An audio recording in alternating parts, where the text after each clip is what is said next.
আলহামদুলিল্লাহ। কসবা চালিকোনা জামে মসজিদ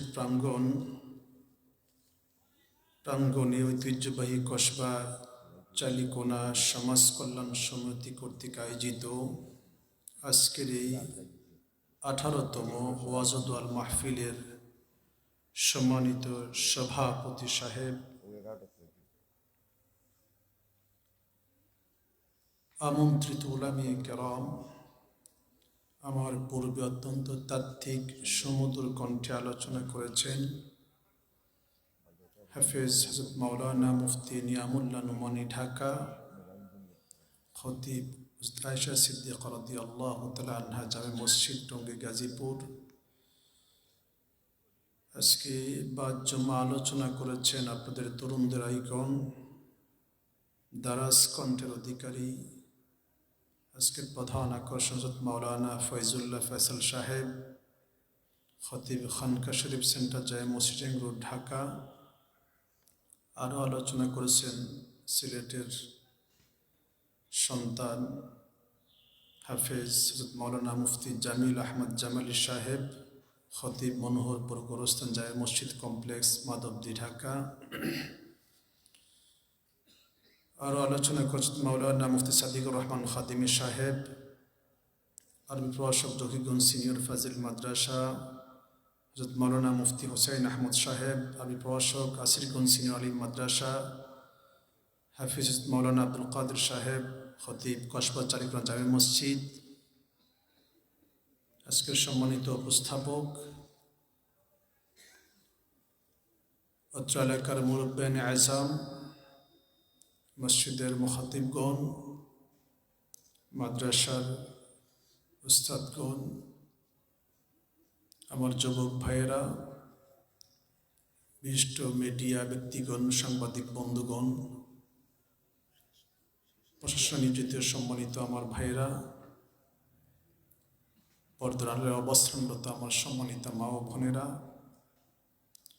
আমার আদরের স্নেহের চোখের মণি, ছোট্ট ছোট্ট সোনামণিরা,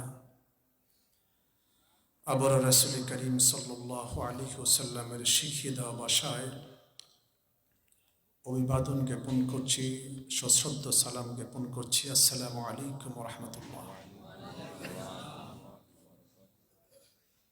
যে রব্বুল আলামিন আমাদেরকে অসংখ্য মানুষের ভিতর থেকে যাচাই করে বাছাই করে মহব্বত করে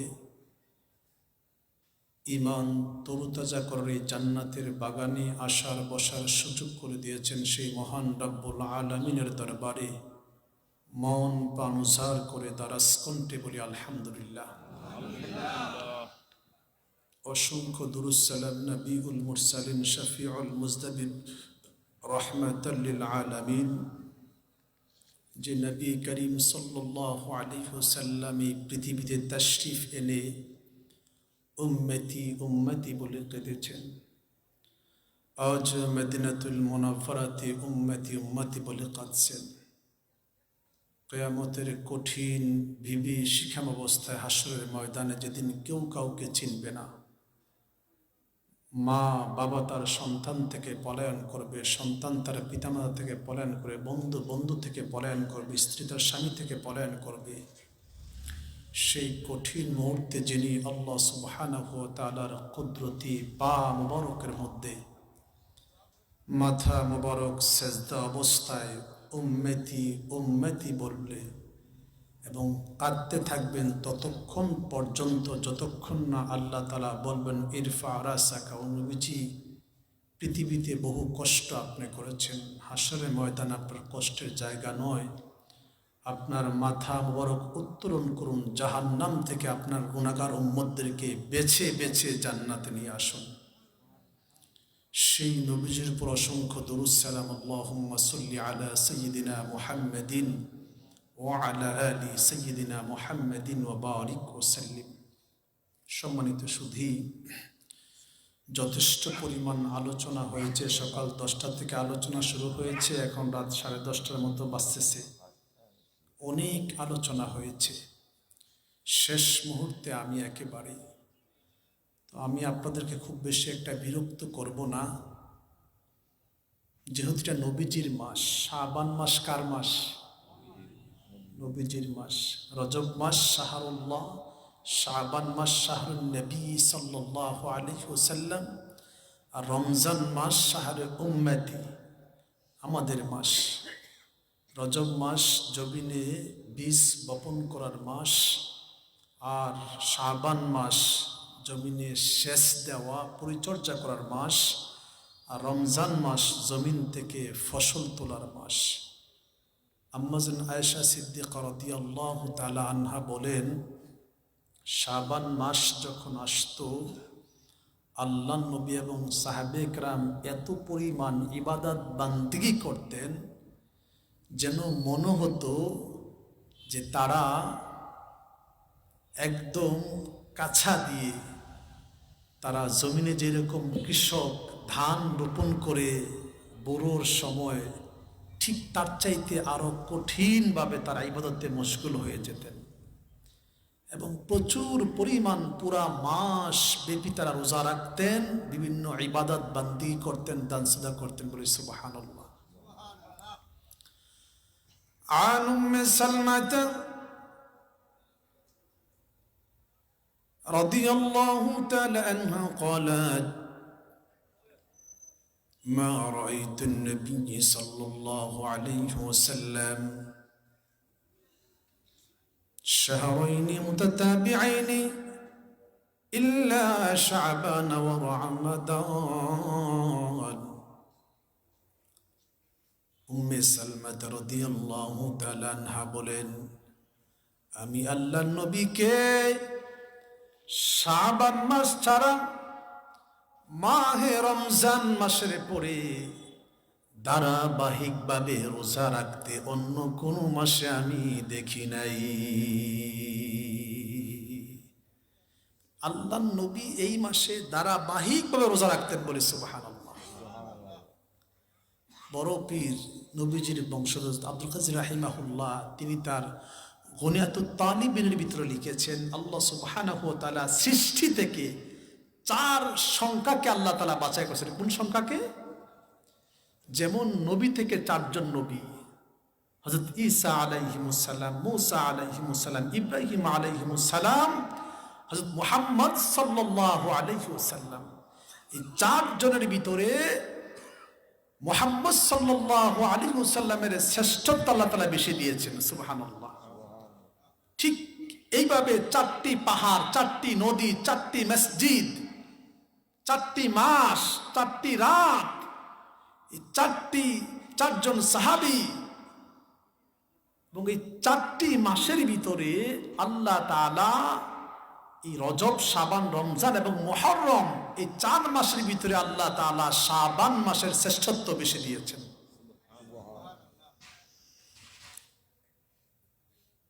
আল্লাহর নবী হাদিসে কারিমার মধ্যে বলেছেন, أن أبي موسى الأشعري رضي الله تعالى عنه عن النبي صلى الله عليه وسلم: إن الله لا يطلع إلى خير في ليلة النصف من شعبان فيغفر لجميع خلقه إلا للمشرك أو مشاهين।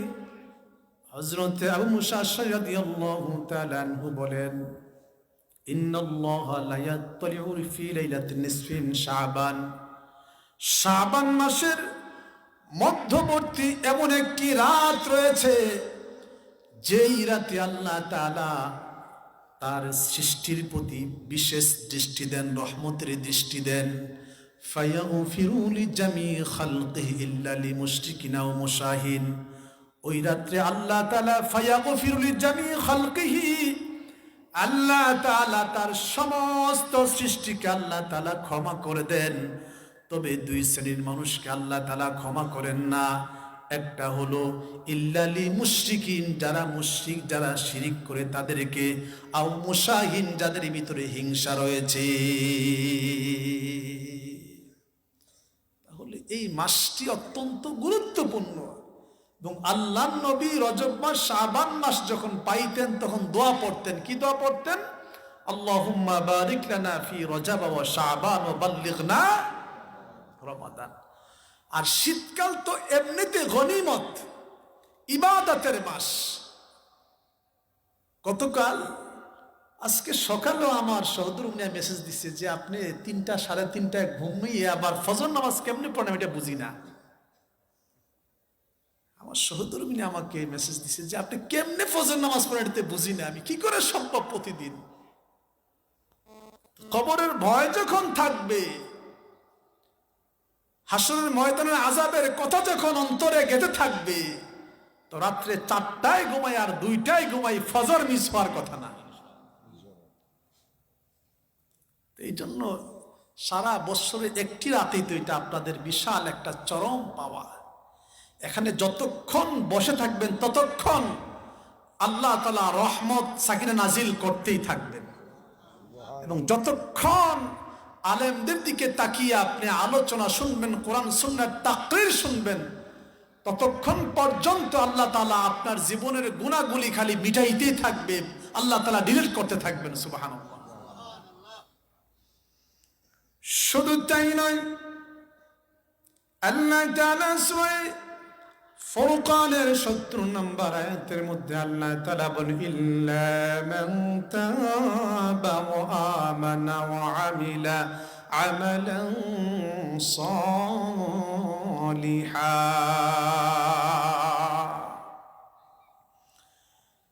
কসবা চালিকোনা জামে মসজিদ প্রাঙ্গণে এই ওয়াজ ও দোয়ার মাহফিলে বসে মাবুদ জীবনে যত গুনাহ করেছি, নফসের তাড়নায় পড়ে, শয়তানের ওয়াসওয়াসায় পড়ে তওবা করলাম, জীবনে আর কোনোদিন গুনাহ করব না।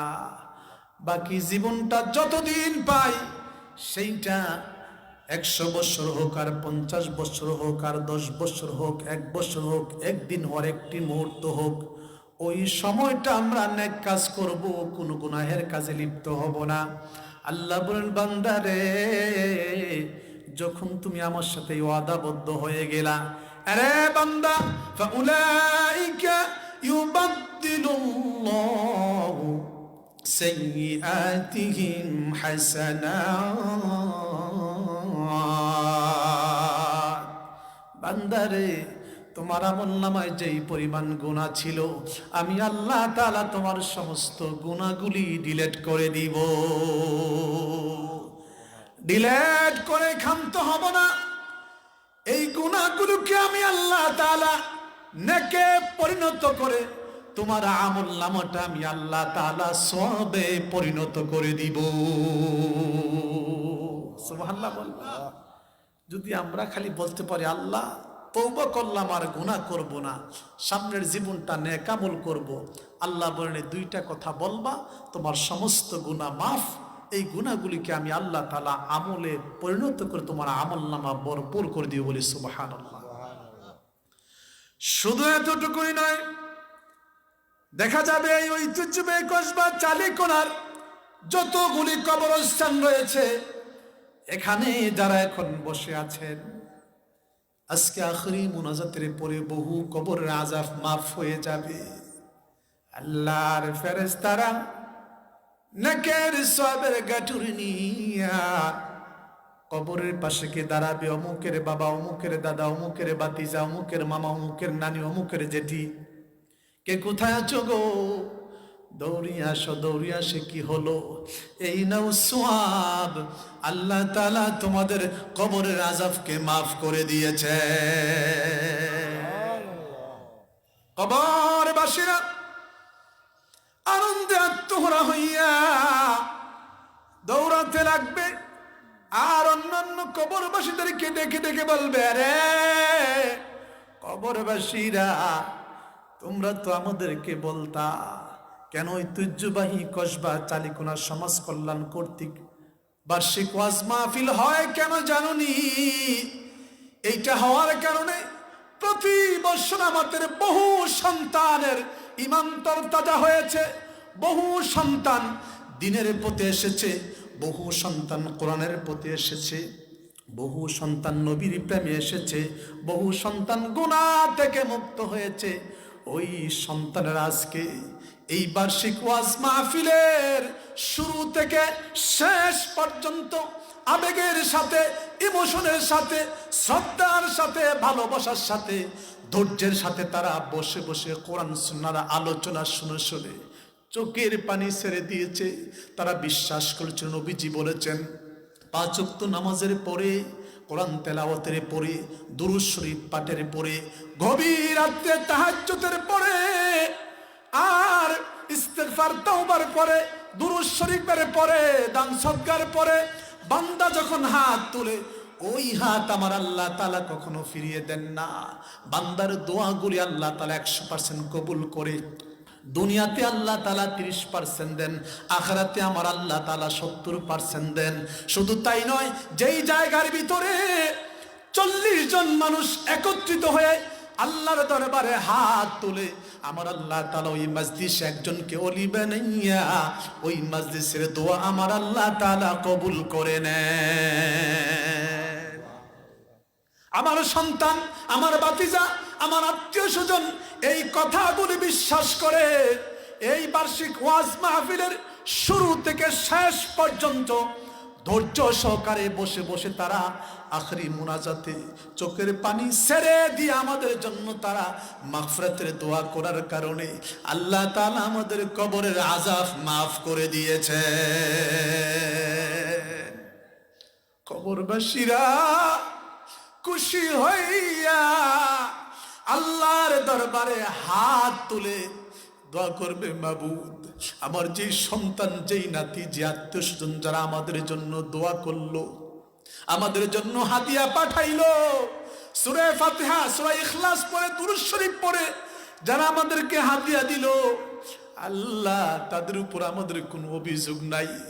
তাদের জন্য তোমার দরবারে প্রার্থনা করি, আমার ওই আত্মীয় স্বজনকে তুমি দুনিয়াতে অভাবগ্রস্ত করবা না। আমার আত্মীয় জনকে তুমি পরিপূর্ণ ইমানদার না বানাইয়া, বেগুনা না মাসুম না বানাইয়া মৃত্যুর ডাক দিও না।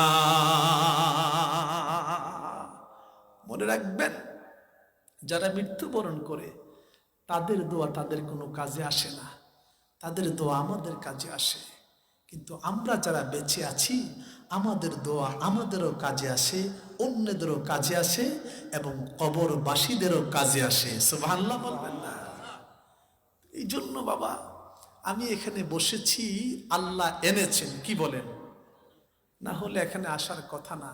আমি শুক্রবার বৃহস্পতিবার ঢাকার বাহিরে প্রোগ্রাম রাখি না, কিন্তু আমার ইউসুফের যন্ত্রণায় আর পারি নাই, আমাকে এনেই ছাড়লো। আমার প্রতিদিন শুক্রবার রাত 8:30 বাংলা টিভিতে আমার লাইভ অনুষ্ঠান। আজকে এই জগন্নাথ ইউনিভার্সিটির সহযোগী অধ্যাপককে আমার উপস্থাপনা দিয়া তারপরে আসছি আমি প্লেনে। তার মানে আল্লাহ আনাইছে, এই পাগল আমাকে এনেই ছাড়লো। আল্লাহ তার মোহাব্বতকে কবুল করুক বলি আমিন।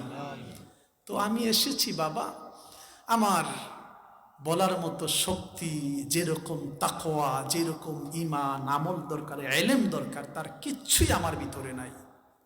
তবে আমার বিশ্বাস, দীর্ঘদিন আলেমদের সহবতে ছিলাম, মুস্তাদদের কাছে বসেছি, সামনে বসেছি। আমার বিশ্বাস, যদি আপনারা মন থেকে দোয়া করেন যে আল্লাহ তোমার এই নাখান্দা বান্দার জবান দিয়ে এমন কিছু কথা বের করে দাও যে এই কথাগুলি আমাদের দুনিয়াতে চলার পাতেও হবে আর আখিরাতে আমাদের মুক্তির পাতেও হবে, আমার বিশ্বাস অধিকাংশ মানুষের দিলের খালেস কথাগুলি আমার আল্লাহ তাআলা আমার জবান দিয়ে বের করে দিবেন। ওমা তাওফিক ইল্লা বিল্লাহ। আমি সূরা নাবা থেকে 4খানা আয়াত তিলাওয়াত করছি, সূরা তাকাসুর তিলাওয়াত করে, রাসূলের অসংখ্য হাদিস থেকে একটি হাদিস কারিমা তিলাওয়াত করছি। এগুলোকে কেন্দ্র করে 2-1টি কথা বলবো। আল্লাহ তাআলা যেন আমাকে আমলের নিয়তে খালেস দিলে বলার, আর আপনাদেরকে আমলের নিয়তে খালেস দিলে শোনার তৌফিক দান করুন। ওমা তাওফিক ইল্লা বিল্লাহ। সম্মানিত সুধী, কোরআন সুন্নাহর আলোচনা এটা খুব জটিল জায়গা। মনে রাখবেন, মুসলমানদের মূল সম্পদ হলো আদব। কি বলছি বলেন তো? আদব। এটা মনে রাখবেন। মুসলমান দাবি করতে হলে 3টা গুণ লাগে। একটা হলো আদব, 2 নাম্বার ঈমান, 3 নাম্বার আমল। কি বলেছি একটু বলুন তো আমার সাথে? 1 নাম্বার, 2 নাম্বার ঈমান, 3 নাম্বার আমল। এই 3টা গুণের সমন্বয়ে মুসলমান হয়। ইবলিস 9.5 লক্ষ বছর, কোন তাফসিরে আসছে 70 লক্ষ বছর আল্লাহ ইবাদতবন্দি করেছে। তার এক একটা সেজদা ছিল 1000 বছর লম্বা। আল্লাহু আকবার। আমাদের সেজদা কত সেকেন্ড? 30 সেকেন্ড না হলো 10 সেকেন্ড। সুবহানাল্লাহ, সুবহানাল্লাহ, সুবহানাল্লাহ, সুবহানাল্লাহ বলে শেষ। আর ইবলিসের এক একটা সেজদা ছিল 1000 বছর লম্বা। আল্লাহু আকবার। শুধুমাত্র বেয়াদবির কারণে আমার আল্লাহ তাআলা তাকে আজীবন রহমত থেকে বিতাড়িত করে দিলেন। এই জন্য যাদের ভিতরে আদব নাই, ওই লোকগুলোর ইমানও থাকে না, আমলও নষ্ট হয়ে যায়। আগে আমরা দেখতাম যেখানে বড় ভাই বাবারা থাকতো, আমরা যুবকরা পিছনে থেকে আমরা দূরে থাকতাম, সামনে কখনো চেয়ারে বসতাম না। এগুলো আস্তে আস্তে আমাদের কাছ থেকে হারিয়ে যাচ্ছে। এগুলো আল্লাহর রহমত ছিল, এখন গজবে আমরা পরিণত হয়ে যাচ্ছি। 2 নাম্বার হলো ঈমান, 3 নাম্বার হলো আমল। এই 3টা গুণ থাকলে দুনিয়াতে শান্তি, পরকালে মুক্তি। নাই মানে দুনিয়াতে অশান্তি, পরকালে জাহান্নাম। তাহলে যেহেতু বসছি কোরআনের মাহফিল, এখানে কথা কি হচ্ছে? আল্লাহর কোরআনের, ঠিক কিনা বলেন? আর আমি এমনিতেই খুব বেশি এদিক সেদিক কথা বলতেও পারি না, শিক্ষক মানুষ। আমি একটু বললে আপনারা একটু আমাকে সহযোগিতা করবেন, তো আশা করি আমি ডান বাম যাওয়ার সুযোগও না, যেতেও পারবো না, যেহেতু বিষয় নির্ধারিত কবর এবং হাসর। এই বিষয়টা এত লম্বা বিষয় যে বিষয়ে আলোচনা করলে কয়েক মাস চলে যাবে, কিন্তু শেষ হবে না। এবং আমি যেই সূরা তিলাওয়াত করেছি, এই সূরার ভিতরে আল্লাহ তাআলা 4টা জগৎ বলেছেন। কয়টা জগৎ? জগৎ কয়টা আছে বলেন তো? আলমে আরো, এটা কি? রুহের জগৎ। তারপরে আলমে দুনিয়ায় পৃথিবী, তারপরে মৃত্যুর মাধ্যমে আলমে বারজাখ মানে কবর দেশ, তারপরে আলমে আখিরা মানে পরকাল, হাসরের ময়দান, জান্নাত জাহান্নাম। এটার কোনো শেষ নাই। এই 4টা জগতের কথা আল্লাহ তাআলা এই সূরার ভিতরে বলেছেন। খুবই সংক্ষেপে কথা বলবো, মনোযোগ দিয়ে শুনবেন, নোট করবেন, বাসায় নিয়ে যাবেন, নিজে আমল করবেন, সহধর্মিনী সন্তান ভাই বোনকে আমল করার পরামর্শ দিবেন। তবে কথাগুলো যেন হয় মার্জিত ভাষায়, সভ্য ভাষায়, ভদ্র ভাষায়, যেন উগ্রতা না চলে আসে। আমার রাসূল যখন কথা বলতেন, সাহাবীরা মুক্তোর মতো শুনতেন। রাসূলের কথা শুনলে সাহাবীদের ক্ষুধা লাগতো না। আল্লাহু আকবার। সম্মানিত, শুধু আমি সূরা তাকাসুর দিয়ে শুরু করছি। সূরাতুত তাকাসুর কোরআনুল কারীমের 102 নম্বর সূরা। এর ভিতরে একটি রুকু আছে, 8টি আয়াত আছে, 28টি বাক্য আছে, 120টি হরফ আছে। যদি কোনো ব্যক্তি এই সূরাটি আসরের পরে পাঠ করে কারো মাথা ব্যথার রোগীকে ফু দেয়, আল্লাহ তাআলা সঙ্গে সঙ্গে তার মাথা ব্যথা দূর করে দিবেন। যদি কোনো ব্যক্তি স্বপ্নে এই সূরাটি তিলাওয়াত করতে দেখে বা অন্যকে করতে দেখে, তাহলে আল্লাহ তাআলা তার ঈমান আমল বৃদ্ধি করে দেবেন, বলে সুবহানাল্লাহ। রাসূল করিম সাল্লাল্লাহু আলাইহি ওয়াসাল্লাম বলেছেন, অসংখ্য ফজিলতের ভিতরে নবীজি সাহাবীদেরকে ডেকে ডেকে বললেন, আমার সাহাবীরা রে, তোমাদের মধ্যে এমন কেউ আছো যে রাত্রে, প্রতিদিন রাত্রে ঘুমানোর উপরে বা যে কোনো সময় 1000 কোরআনের আয়াত তিলাওয়াত করে তোমরা ঘুমাবা? সাহাবীরা বলেন, ইয়া রাসূলুল্লাহ, ইয়া হাবিবাল্লাহ, নবীজি গো, এটা আমাদের কারো পক্ষে সম্ভব নয়, কি করে পড়ব? নবীজি বললেন, তোমাদের মধ্যে কি কেউ আল্লাহকুমুত তাকাসুর, সূরা তাকাসুর তোমরা পারো কিনা? সাহাবীরা, ইয়া রাসূলুল্লাহ, ইয়া হাবিবাল্লাহ, সূরাতুত তাকাসুর আমরা সবাই পারি। নবীজি বললেন, আমার উম্মতের মধ্যে যারা একবার সূরা তাকাসুর তিলাওয়াত করবে, আল্লাহ তাআলা তাদের আমল নামার ভিতরে 1000 কোরআন শরীফের আয়াত তিলাওয়াত করার সওয়াব দান করে দিবেন। নবীজি বললেন, শুধু তাই নয়, যারা বেশি বেশি সূরা তাকাসুর পাঠ করবে, আল্লাহ তাআলা তাদেরকে কিয়ামতের ময়দানে আল্লাহ তাদেরকে নিজ দর্শন দান করে দিবে। এই সূরাটি কেন নাজিল হলো যদি আমরা বলি, অসংখ্য প্রেক্ষাপট, শানের নজুল কারণ রয়েছে। আমরা শুধু একটা বলবো, এতগুলি বলার সুযোগ নাই, সময়ও হবে না। আরব কান্ট্রিতে একটা গোত্র ছিল, যার নাম ছিল বনু আফদে মানাফ। কি নাম ছিল? বনু আফদে মানাফ। ওই গোত্রে আমার নবীজি পৃথিবীতে শুভ আগমন করেছেন। আরেকটা গোত্র ছিল, যে গোত্রের নাম হলো বনু সাহাম গোত্র, যে গোত্রে আস ইবনে ওয়াইল মুনাফিকদের সবচাইতে বড় সর্দার লিডার ওই গোত্রে জন্মগ্রহণ করেছিল। এই দুই গোত্রের লোকের ভিতরে প্রতিযোগিতা হতে শুরু করলো, প্রতিযোগিতা। তারা বলল, আমার তো বাবা ছিল দেশের রাষ্ট্রপতি, একজন বলল আমার দাদা ছিল প্রধানমন্ত্রী, আরেকজন বলল আমার চাচা ছিল এমপি, আরেকজন বলল আমার দাদা ছিল এই যে মন্ত্রী। এরকম করতে করতে আমাদের এত কি আর জায়গা আছে, আমাদের কয়েকটা বাড়ি আছে, বিশাল বিজনেস আছে, আমাদের একটা ব্যাংক আছে, বিদেশে বিশাল আমাদের সম্পত্তি আছে। আর এরকম করতে করতে করতে করতে দুনিয়া শেষ। কবরের পাশে গিয়ে বলল, এই যে কবরটা, এই কবরটা হলো আমার দাদার, সেই দেশের সবচেয়ে বড় ধনাঢ্য ব্যক্তি ছিল। এইরকম যখন শুরু করলো, নবীজি তখন বলল যে কি অবস্থা। আল্লাহ তাআলা বললেন, নবীজি আপনি আপনার উম্মতদেরকে বলে দিন, আল্লাহুমুত তাকাসুরু হাত্তা যুরতুমুল মাকাবির। নবী গো,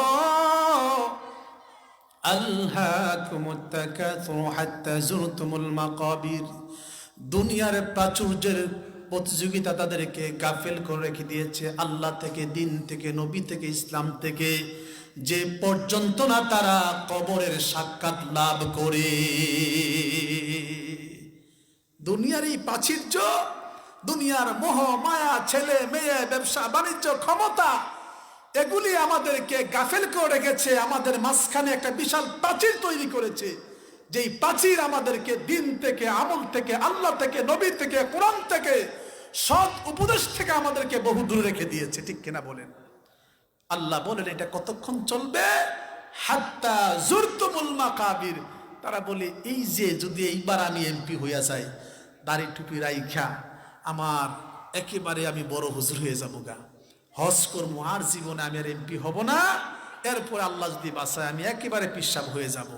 আরেকজন বলে যে এই যদি বিদেশ যাইতে পারি, এই বিদেশ গিয়া 4-5 বছর ভালো করে ইনকাম কইরা দেশে আইসা জুব্বা পরবো, দাড়ি পরবো, টুপি রাখবো, পাগড়ি পরবো, আর গুনাহের কাজ করব না। আরেকজন বলতেছে যদি আমি এখানে এই যদি সিলেট একবারে বন্দরে যদি একটা দোকান দিতে পারি, এরপরে দেখবেন আর খারাপ কাজ করব না, আমি একদম ভালো হয়ে যাব। আরেকজন বলে যে ঢাকা শহর আমি একটা বাড়ি করতে পারি, আমি আর জিন্দেগিতে খারাপ কাজ করব না। এরকম করতে করতে করতে করতে করতে কি হয়, কি হয় অবস্থাটা? আল্লাহ বলেন যে এরকম করতে করতে হাত্তা যুরতুমুল মাকাবির, হঠাৎ করে তোমাদের মৃত্যু চলে আসে। আর তোমরা কবরের মাটি যখন তোমাদের উপরে পড়ে যায়, তোমাদের সমস্ত চাহিদা একদম পরিপূর্ণ হয়ে যায়। ঠিক কিনা বলেন? কিন্তু আমরা বুঝি না, আমরা বুঝি না।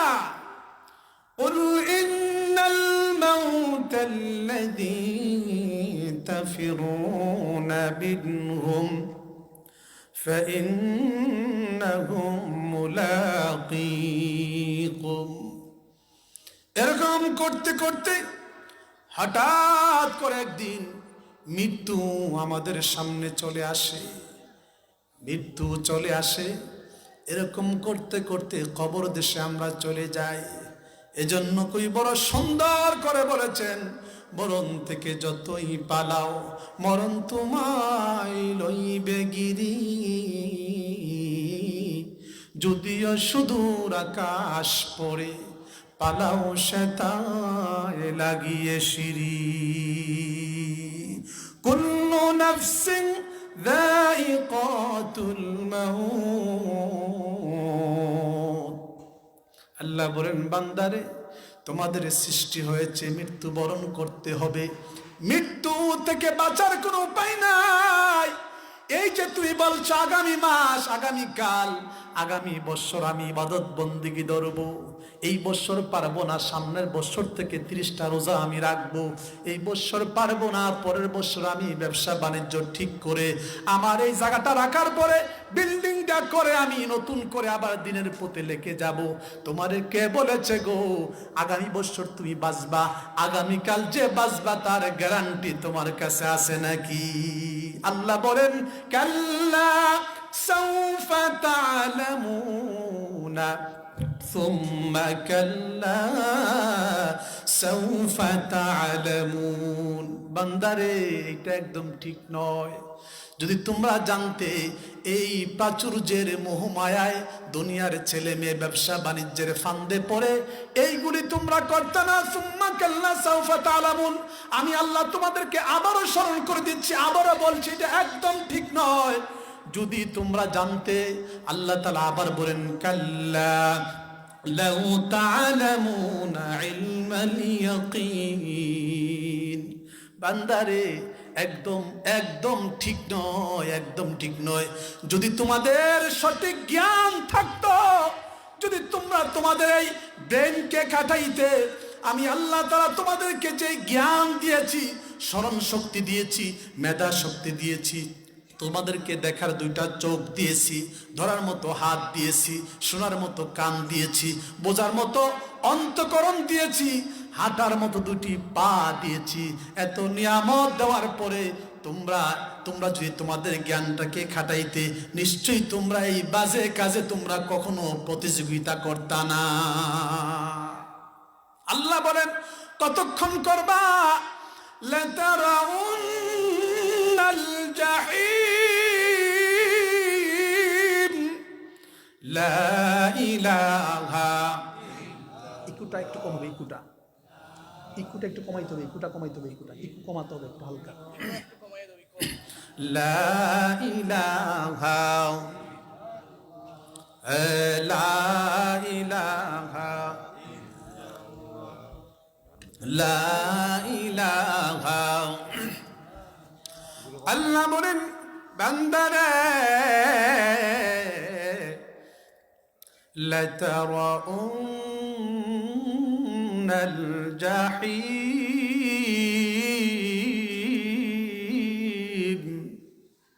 আল্লাহ বলেন, বান্দা, অতঃপর নিশ্চয়ই তুমি খুব তাড়াতাড়ি তুমি জাহান্নাম দেখতে পাবে। সুম্মা লাতারাউন্নাহা আইনাল ইয়াকিন। বান্দারে, আমি আল্লাহ তাআলা বলছি, জাহান্নাম যে দেখবে একদম চাক্ষুষ প্রত্যয়, সরাসরি নিজ চক্ষে তুমি দেখতে পারবা। সুম্মা লাতুসআলুন্না ইয়াওমাইযিন আনিন নাঈম। রে বান্দা, আমি আল্লাহ তাআলা তোমাকে যত নিয়ামত দিয়েছি, তোমার সুস্থতা, তোমার হায়াত, তোমার ছেলে মেয়ে, তোমার বাড়ি গাড়ি, তোমার ব্যবসা বাণিজ্য, তোমার আত্মীয় স্বজন, তোমার পাওয়ার, তোমার ক্ষমতা, তোমার পার্লামেন্ট, যত নিয়ামত আমি আল্লাহ তাআলা তোমাকে দিয়েছি, সুম্মা লাতুসআলুন্না ইয়াওমাইযিন আনিন নাঈম। এই সমস্ত নিয়ামতের জিজ্ঞাসা তোমাকে হাসরের ময়দানে করা হবে। তোমার কাছ থেকে প্রত্যেকটা নিয়ামতের পাই পাই করে আমি আল্লাহ তাআলা হিসাব গ্রহণ করব। তাছাড়া তুমি তোমার পা নড়াইতে পারবে না। এই আয়াতের তাফসীরের ভিতরে নবীজির জীবনের একটা ঘটনা তাফসীরকারগণ বলেছেন, খুব সংক্ষেপে বলি।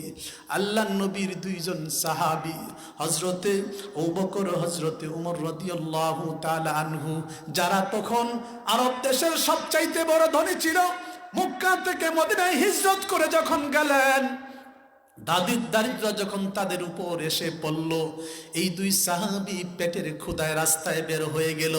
একজনের সাথে আরেকজনের জন্য দেখা হলো, বলল, ওমর, কি জন্য এই অসময়ে বাড়ি থেকে বের হয়েছো? আবু বকর কি প্রশ্ন করলো? বলল, শোনো, পেটের ক্ষুধায় যন্ত্রণায় আর টিকা সম্ভব নয়, রাস্তায় বের হলাম, দেখি খাবারের কোন ব্যবস্থা হয় নাকি। যদি খাবারের ব্যবস্থা নাও হয়, আল্লাহ নবীর চেহারা দেখলে খাবারের ক্ষুধা, যেই ক্ষুধা, এই ক্ষুধাটা আমরা হয়তো ভুলে যেতে পারবো। কিছুক্ষণ পরে হাঁটতে হাঁটতে আল্লাহ নবীর সাক্ষাৎ হয়ে গেল। নবীজি বললেন, আমার সাহাবী দুইজন, কেন এই সময় এসেছো? বলি ইয়া রাসূলুল্লাহ, ইয়া হাবিবাল্লাহ, নবীজি গো, পেটের ক্ষুধার সহ্য করতে পারছিলাম না। ও নবীজি, এই জন্য বের হইছি, খাবারের সন্ধান কিছু পাই কিনা, কোনো কাজ পাই কিনা। অন্ত কিছু না পাইলেও আপনার চেহারা দেখবো, আর আপনার চেহারা দেখলে পরে আমাদের ক্ষুধা তখন আর থাকে না। নবীজি বললেন, তোমাদের যেই রোগ আমারও সেই রোগ, আমি নবীও ক্ষুধার্ত, চলো কোনো সাহাবীর বাড়িতে যাই। আনসারে সাহাবীর বাড়িতে গেলেন, গিয়ে যখন গেলেন সাহাবী খুশি হয়ে গেলেন। নবীজির সামনে তখন এনে খেজুরের সেই একদম গাছ থেকে পাকনা খেজুর দিলেন, কাঁচা পাকনা খেজুর। নবীজি খেজুর খেতে লাগলেন, সাহাবী খেতে লাগলেন। এর মধ্যে সাহাবী বিশাল বড় একটা তার একটা বকরি তিনি জবাই করে বোনা করে আনলেন। নবীজি খাবার যখন সামনে দেখলেন, বললেন, সাহাবীরা রে, তোমাদের পেট দিয়ে হয়তো খাবার যাবে, কিন্তু আমার ফাতেমা বাড়িতে কয়েকদিন ধরে না খেয়ে আছে। আনসারী সাহাবী বললেন, নবীজি চিন্তা করবেন না, আপনার বাড়িতে, ফাতেমার বাড়িতে আমি খাবার পৌঁছে দিচ্ছি।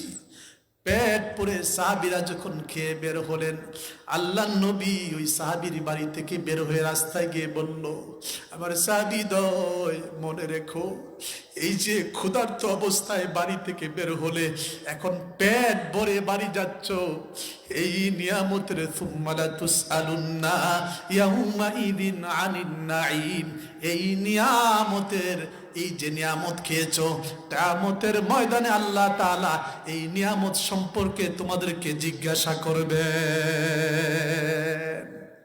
এই যে নিয়ামত খেয়েছো, এই নিয়ামতের শুকরিয়া আদায় করছো কিনা, কোন কাজে নিয়ামতের শক্তি তুমি ব্যয় করেছো?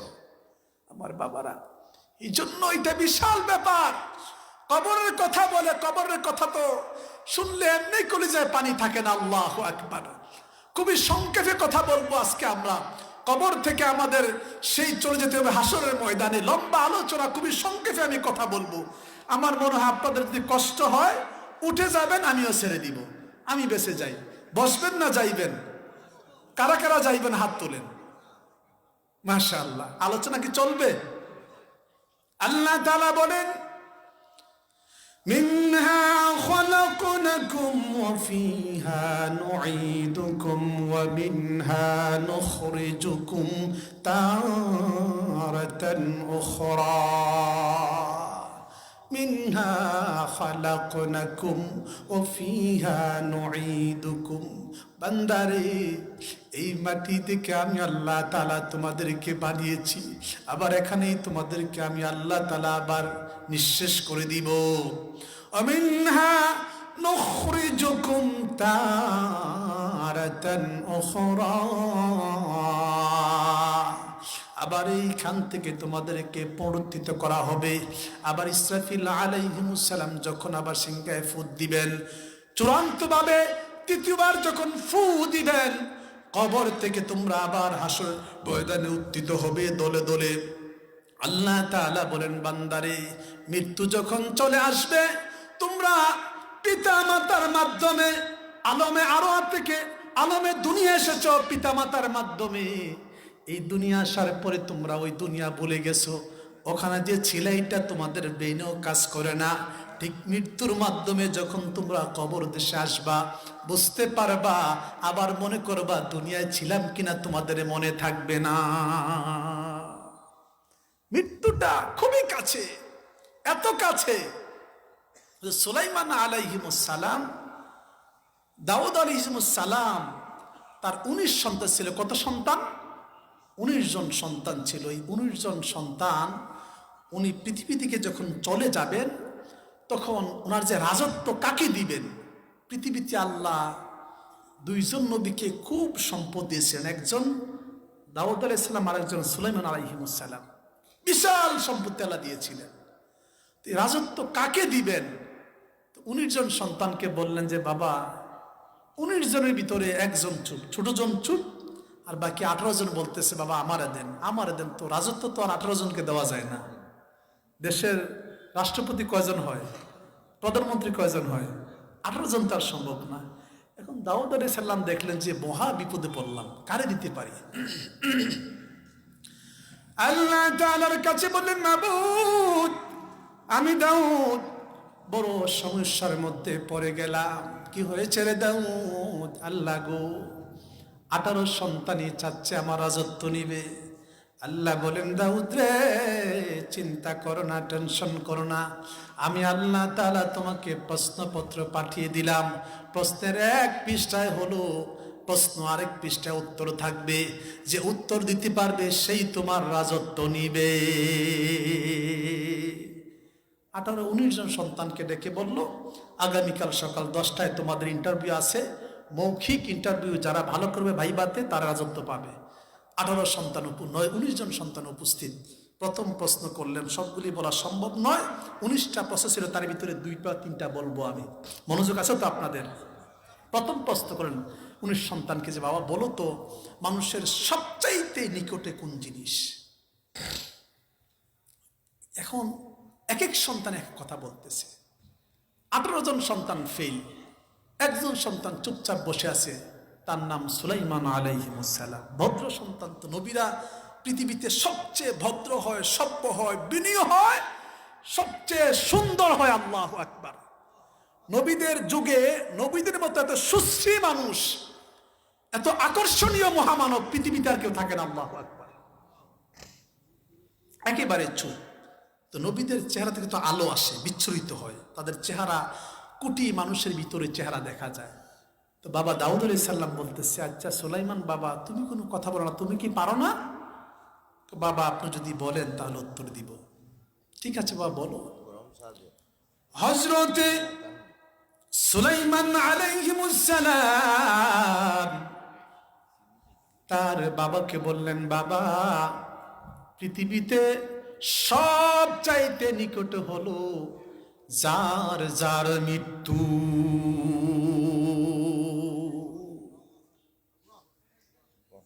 ওয়াজের মাহফিলে বক্তব্য দিচ্ছে, হঠাৎ করে ঢলে পড়ছে, মৃত্যু হয়ে গেছে। নির্বাচনের কথা বলতেছে, হঠাৎ করে পড়ে গেছে, হাসপাতালে নিয়ে গেছে, ডাক্তার বলছে আর নাই।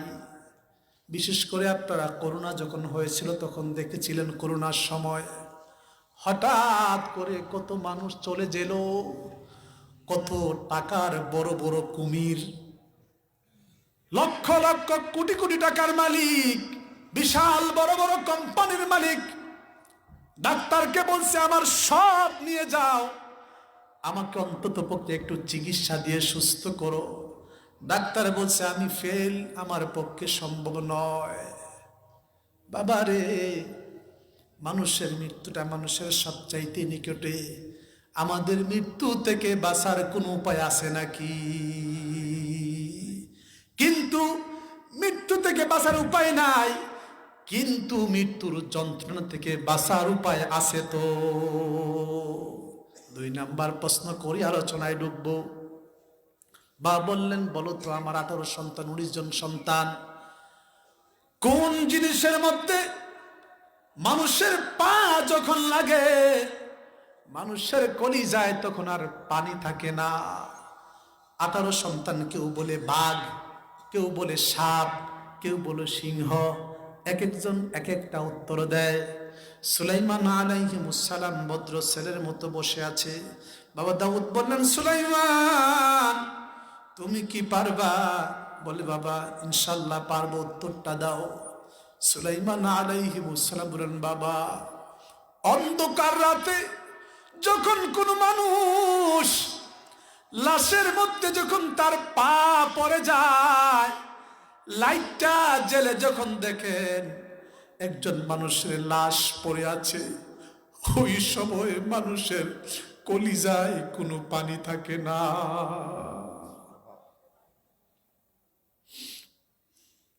উল্টিয়ে বলল, সুলাইমান তোমার উত্তর সঠিক হয়েছে। করোনার সময় আমরা দেখেছি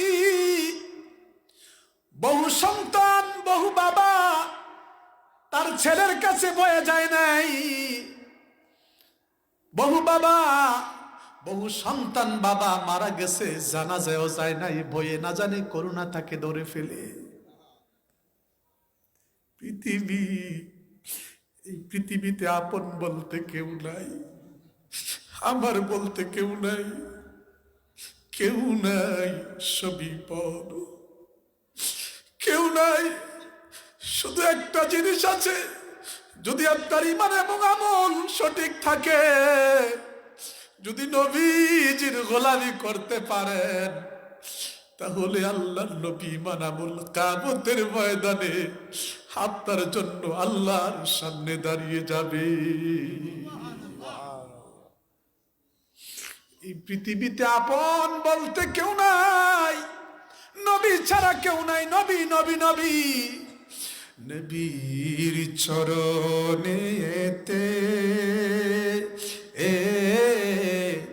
সারা জীবন আমি থাকিব, নবীর চরণেতে সারা জীবন আমি থাকিব। ভালোবেসে নবীজিকে, ভালোবেসে নবীজিকে হৃদয় মাঝে ভরে রাখিব। ও নবীর চরণেতে সারা জীবন আমি থাকিব, নবীর চরণেতে সারা জীবন আমি থাকিব। দুরূদ ও সালামে মিলাদ ও কিয়ামে, দুরূদ ও সালামে মিলাদ ও কিয়ামে নূর নবীকে খুশি করব। ও নবীর চরণেতে সারা জীবন আমি থাকিব। লোভ লালসার মুহে পড়ে, লোভ লালসার মুহে পড়ে, বাতিলের কাছে মাথা নাহি নত করব। ও নবীর চরণেতে সারা জীবন আমি থাকিব। লা ইলাহা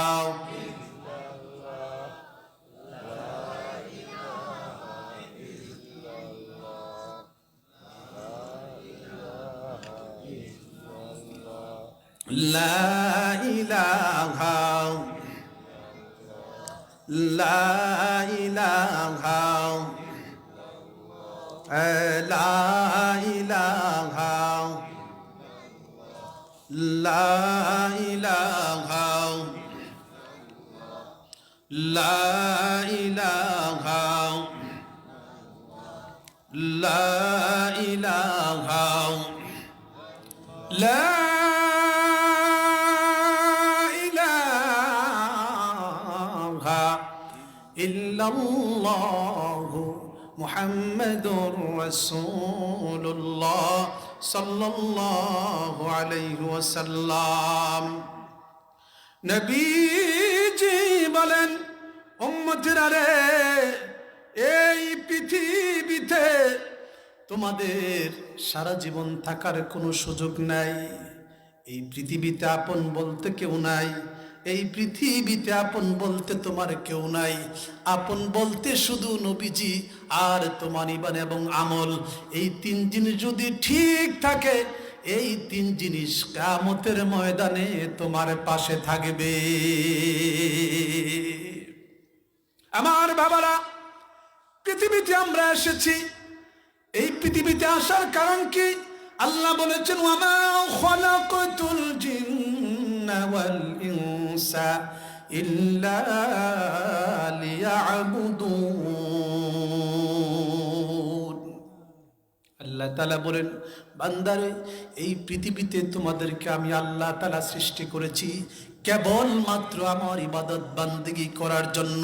যদি ইবাদত বান্দিগির মতো ইবাদত বান্দি করতে পারো, আলা ইন্না আউলিয়া আল্লাহি লা খাউফুন আলাইহিম ওয়া লা হুম ইয়াহজানুন। আমার আল্লাহ তাআলা বলেন আলা হরফে তাম্বি, সাবধান, চৌকুশ, সামনের কথাগুলি মনোযোগ দিয়ে করো, বড় গুরুত্বপূর্ণ কথা। কি গো আল্লাহ? ইন্না আউলিয়া আল্লাহ, যারা আল্লাহর প্রিয় হয়েছে, লা খাউফুন আলাইহিম আও ফিদ দুনিয়া, পৃথিবীতে তাদের কোনো ভয় নাই, চাকরির ভয় নাই, ব্যবসার ভয় নাই, ক্ষমতার ভয় নাই, পেটের ভয় নাই, ক্ষুধার ভয় নাই, ভয় নাই, নাই কিছুর ভয় নাই। ওয়ালা হুম ইয়াহজানুন আও ফিল আখিরাহ, আর পরকালে তাদের কোনো কবরের আযাবের ভয় নাই, হাসরের ময়দানে হিসাব নিকাশের ভয় নাই, ফুলসিরাতের ভয় নাই, জাহান্নামের ভয় নাই। আল্লাহ বলেন বান্দারে, ওলি হওয়ার জন্য শর্ত হলো আল্লাযীনা আমানু ওয়া কানু ইয়াত্তাকুন। আল্লাহ বলেন বান্দারে, ওলি হওয়ার জন্য দুইটা শর্ত, আল্লাযীনা আমানু, তোমরা ঈমান আনবে, ওয়া কানু ইয়াত্তাকুন, আর মুত্তাকি হবে। মুত্তাকি কাকে বলে? যদি এক কথায় বলি, মুত্তাকি হলো আল্লাহ এবং তার রাসূল কোরআন সুন্নায় যা কিছু করতে বলেছেন ওইটা করব, যা কিছু করতে নিষেধ করেছেন ওইটা আমরা করব না। এই ঈমান এবং আমল যার মধ্যে আছে, আল্লাহ নবী বলেন সেই হচ্ছে আল্লাহর ওলি। তবে ওলির ক্লাসিফিকেশন আছে, যে প্লে শ্রেণীতে ভর্তি হয়ে, শিশু শ্রেণীতে ভর্তি হলে সেও ছাত্র, আর মাস্টার্স কইরা যদি কেউ এমফিল ডিগ্রি করে পিএইচডি করে সেও ছাত্র। ছাত্রের ভিতরে পার্থক্য আছে না? বড় পীরও পীর, আর আমাদের মধ্যে পীর আছে, আবার আমাদের দেশেও পীর আছে, আবার বন্ড পীরও আছে। আছে কিনা বলেন? তাহলে সব পীর এক পীর না, যেখানে ভালো আছে ওইখানে কি আছে? খারাপ আছে। এই জন্য আমার আল্লাহ তাআলা বলেন ওয়ালিকুল্লি উম্মাতিন আজাল ফাইযা জাআ আজালুহুম লা ইস্তাখিরুনা সাআতাও ওয়া লা ইস্তাকদিমুন। আল্লাহ তাআলা সূরা আরাফের 34 নম্বর আয়াতের ভিতরে বলেন, বান্দারে, তোমাদের প্রত্যেক জাতির নির্দিষ্ট একটা সময় রয়েছে, এই সময় যখন ফুরিয়ে যাবে, আল্লাহ বলেন ফাইদা জাআ আজালুহুম লা ইস্তাখিরুনা সাআতাও ওয়া লা ইস্তাকদিমুন। তোমাদের সময় যখন ফুরিয়ে যাবে, মৃত্যুর সময় যখন চলে আসবে, একটি সেকেন্ড আজরাইল আলাইহিস সালাম আর ক্ষেপণ করবে না, মুহূর্তের ভিতরে তোমাদের জান কবজ করে নিবেন। আজরাইল আলাইহিস সালাম যখন তোমাদের জান যখন কবজ করবেন, লম্বা আলোচনা, খুব সংক্ষেপে কথাগুলো আমি বলছি। আজরাইল আলাইহিস সালাম তোমাদের পায়ের বৃদ্ধা আঙ্গুল থেকে চেপে ধরবেন, ওখান থেকে চেপে চেপে তোমাদের জানটা পুরো শরীরের ভিতরে আছে, দেখবেন এখানে যদি চিমটি দেই ব্যথা লাগে কি লাগে না? এখানে দিলেও লাগে, ওখানে দিলেও লাগে, পায়ে দিলেও লাগে, মাথার চুলে যদি টান দেন তাও ব্যথা লাগে। তার মানে জানটা, রূহটা পুরো শরীরের ভিতরেই ঢুকে আছে। আজরাইল আলাইহিস সালাম এই জানটাকে টেনে টেনে টেনে টেনে সেখানে চিপে চিপে বের করবেন। এদিক থেকে চিপ দিবেন, ওই দিকে যাবে, ওই দিক থেকে চিপ দিবে, ওই দিকে যাবে। জান পালানোর চেষ্টা করবে, কিন্তু পালাইবার কোনো জায়গা নাই। যদি আমলদার হও, যদি তুমি নেক হও, সৎকার হও। হাদিস শরীফে আসছে, একজন শিশু বাচ্চা যেরকম ভাবে মায়ের করে দুধ পান করতে করতে সে মৃত্যুবরণ করে, নেককার বান্দা ওইভাবেই মৃত্যুবরণ করবে। খুবই সংক্ষেপে কথা বলতেছি। নেককার বান্দা যখন তার মৃত্যু হয়ে যাবে, নেককার বান্দা যখন কবর দেশে যখন চলে যাবে, এই কবরে যাওয়ার পরে এই নেককার বান্দার জন্য আল্লাহ তাআলা এমন ব্যবস্থা রেখে দিয়েছেন, যেই ব্যবস্থা দুনিয়ার কোন মানুষকে আল্লাহ তাআলা দেয় নাই। আল্লাহ তাআলা সূরা রুমের ভিতরে বলেছেন, সূরা শুরার 22 নম্বর আয়াতের মধ্যে বলেছেন, ওই ব্যক্তির যখন মৃত্যু হবে, ওই ব্যক্তি সম্পর্কে আল্লাহ তাআলা বলেন ওয়াল্লাযীনা আমানু ওয়া আমিলুস সালিহাতি ফি রাউদাতিল জান্নাত।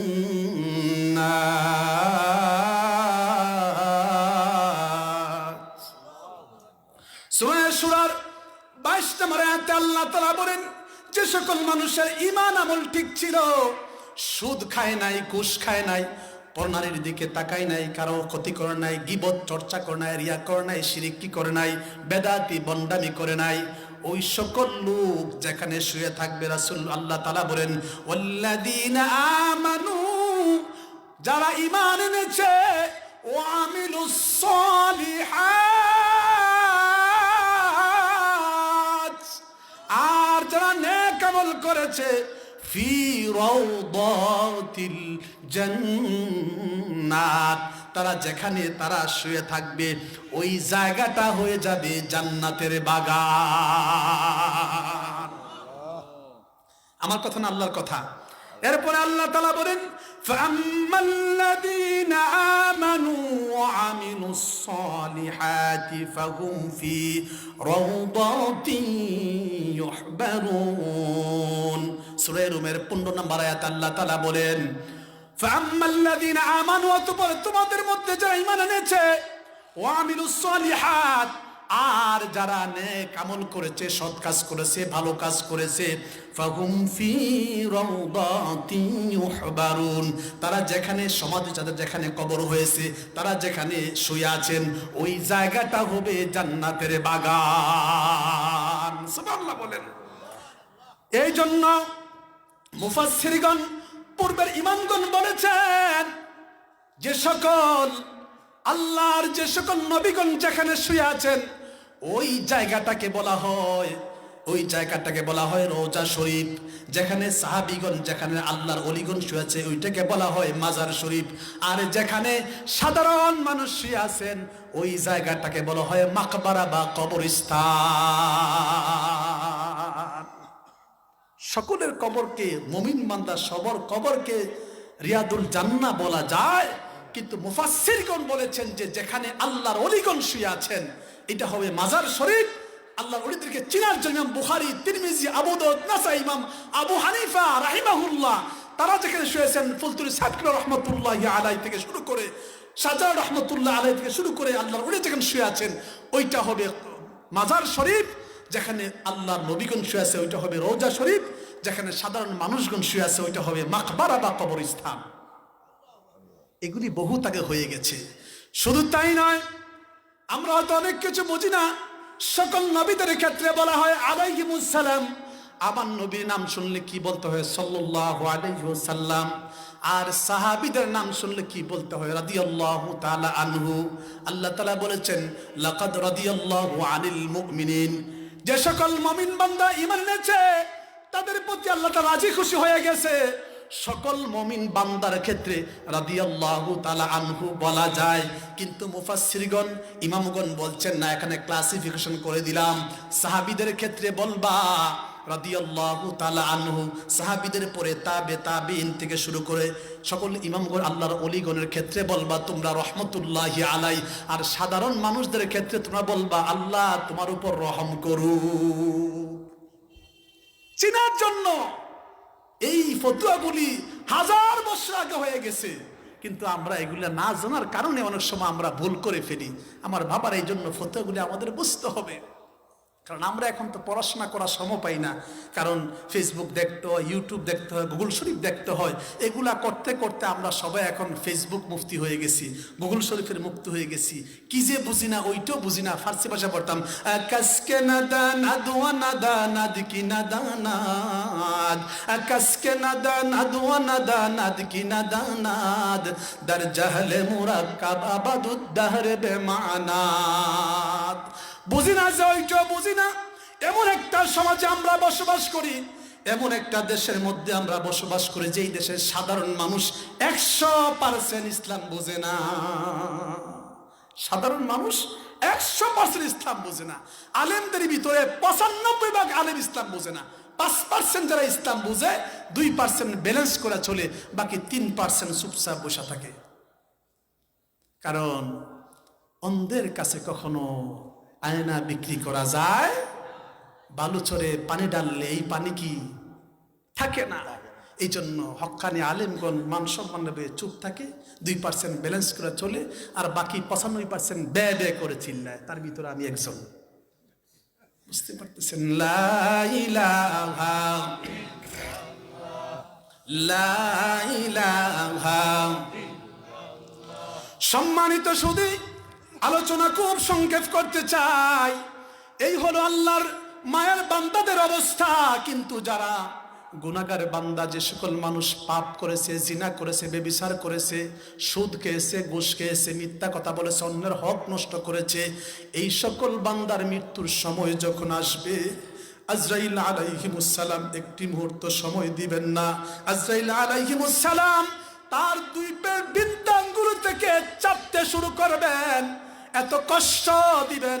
তার সামনে প্রথমে জান্নাতকে তুলে ধরা হবে, তারপরে জাহান্নাম দেখাবে। তোমার জায়গা ছিল এই জান্নাত, কিন্তু তোমার কৃতকর্মের কারণে তোমার জায়গা এবং জাহান্নাম হয়ে গেছে। এই জাহান্নাম যখন দেখবে, সে তখন পাগল পাড়া হয়ে যাবে, এমন তৃষ্ণা লাগবে।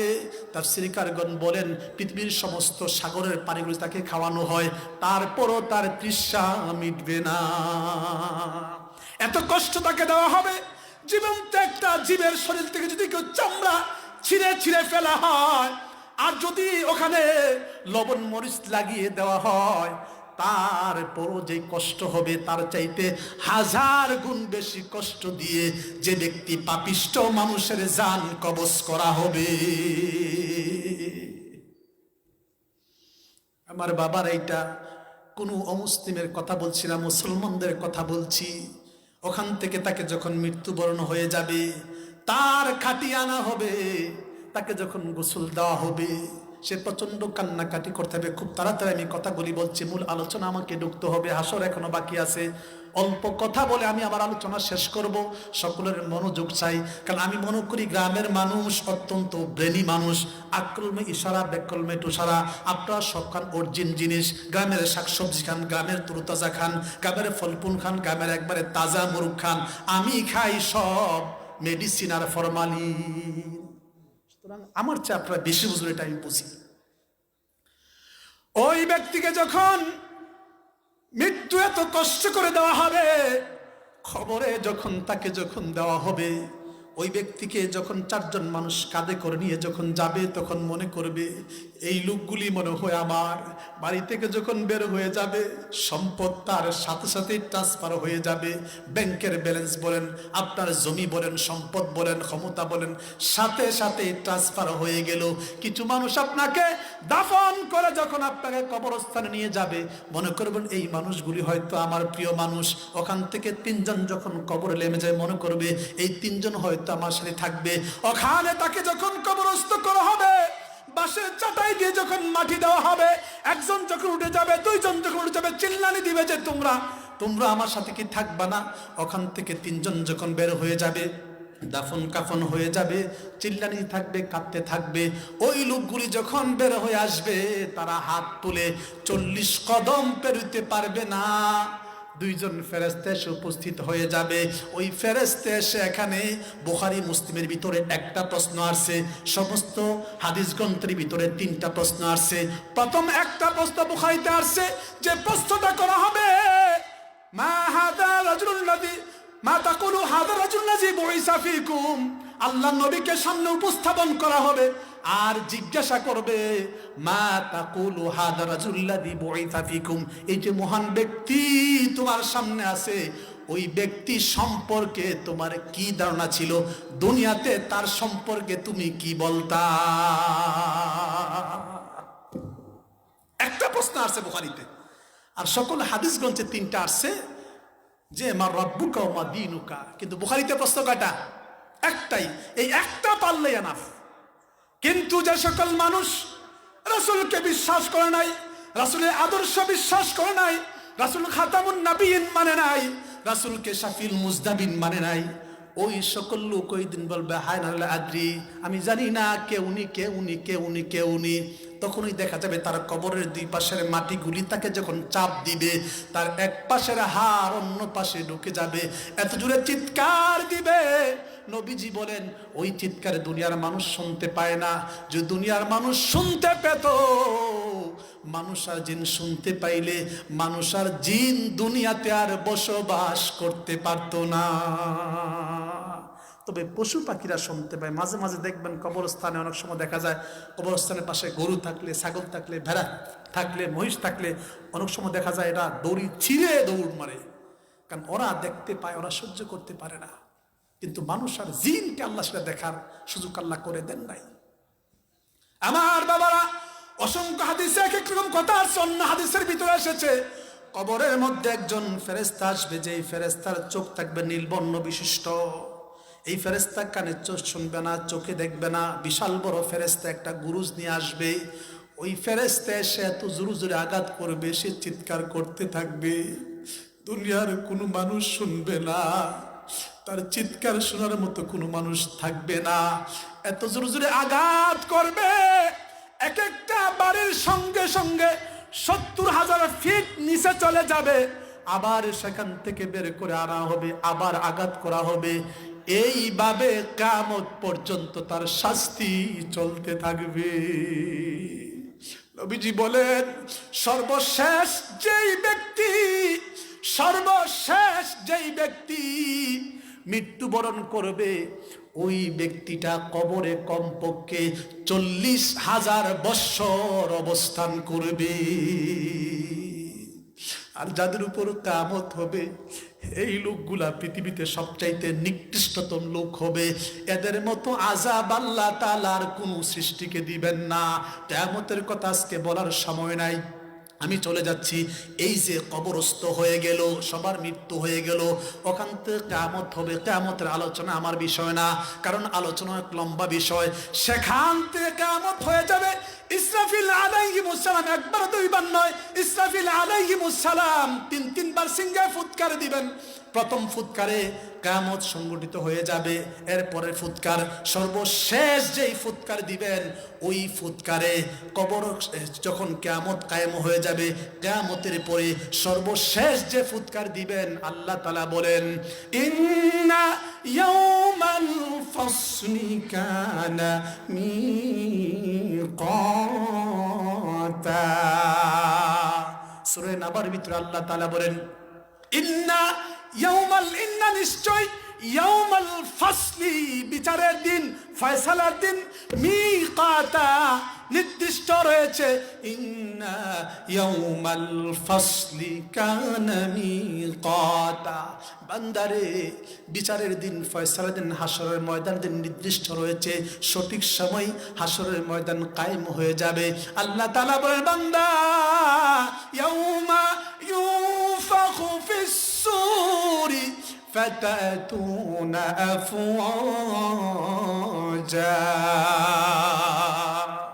বান্দারে, ইয়াউমা ইউনফাখু ফিস সূরি, ইয়াউমা যেদিন, ইউনফাখু ফুৎকার দিবে, ফিস সূরি, ইসরাফিল আলাইহিমুস সালাম সিনকায় যখন ফুৎকার দিবে, ইয়াউমা ইউনফাখু ফিস সূরি ফাতাতুনা, তোমরা আগমন করবে, আসবে, আফওয়াজান, দলে দলে। কবর থেকে তোমরা দলে দলে উঠে হাসরের ময়দানে আসবে। বলছেন কে? আমার আল্লাহ তাআলা। হাসরের ময়দানে যে আসবেন, নবীজি হাদিসে বলেন, সাতাফতারুক মিন উম্মাতিন সালাসা সাবউনা কুল্লুহুম ফিন্নার। নবীজি বলেন, কবর থেকে হাসরের ময়দানে বনি ইসরাইল হয়েছিল 72 দল, আমার উম্মত হবে 73 দল, সালাসা সাবউনা, 73 দল হবে, কুল্লুহুম ফিন্নার, সকলে চলে যাবে জাহান্নামে, ইল্লা ওয়াহিদা, তবে একটা দল জান্নাতে যাবে।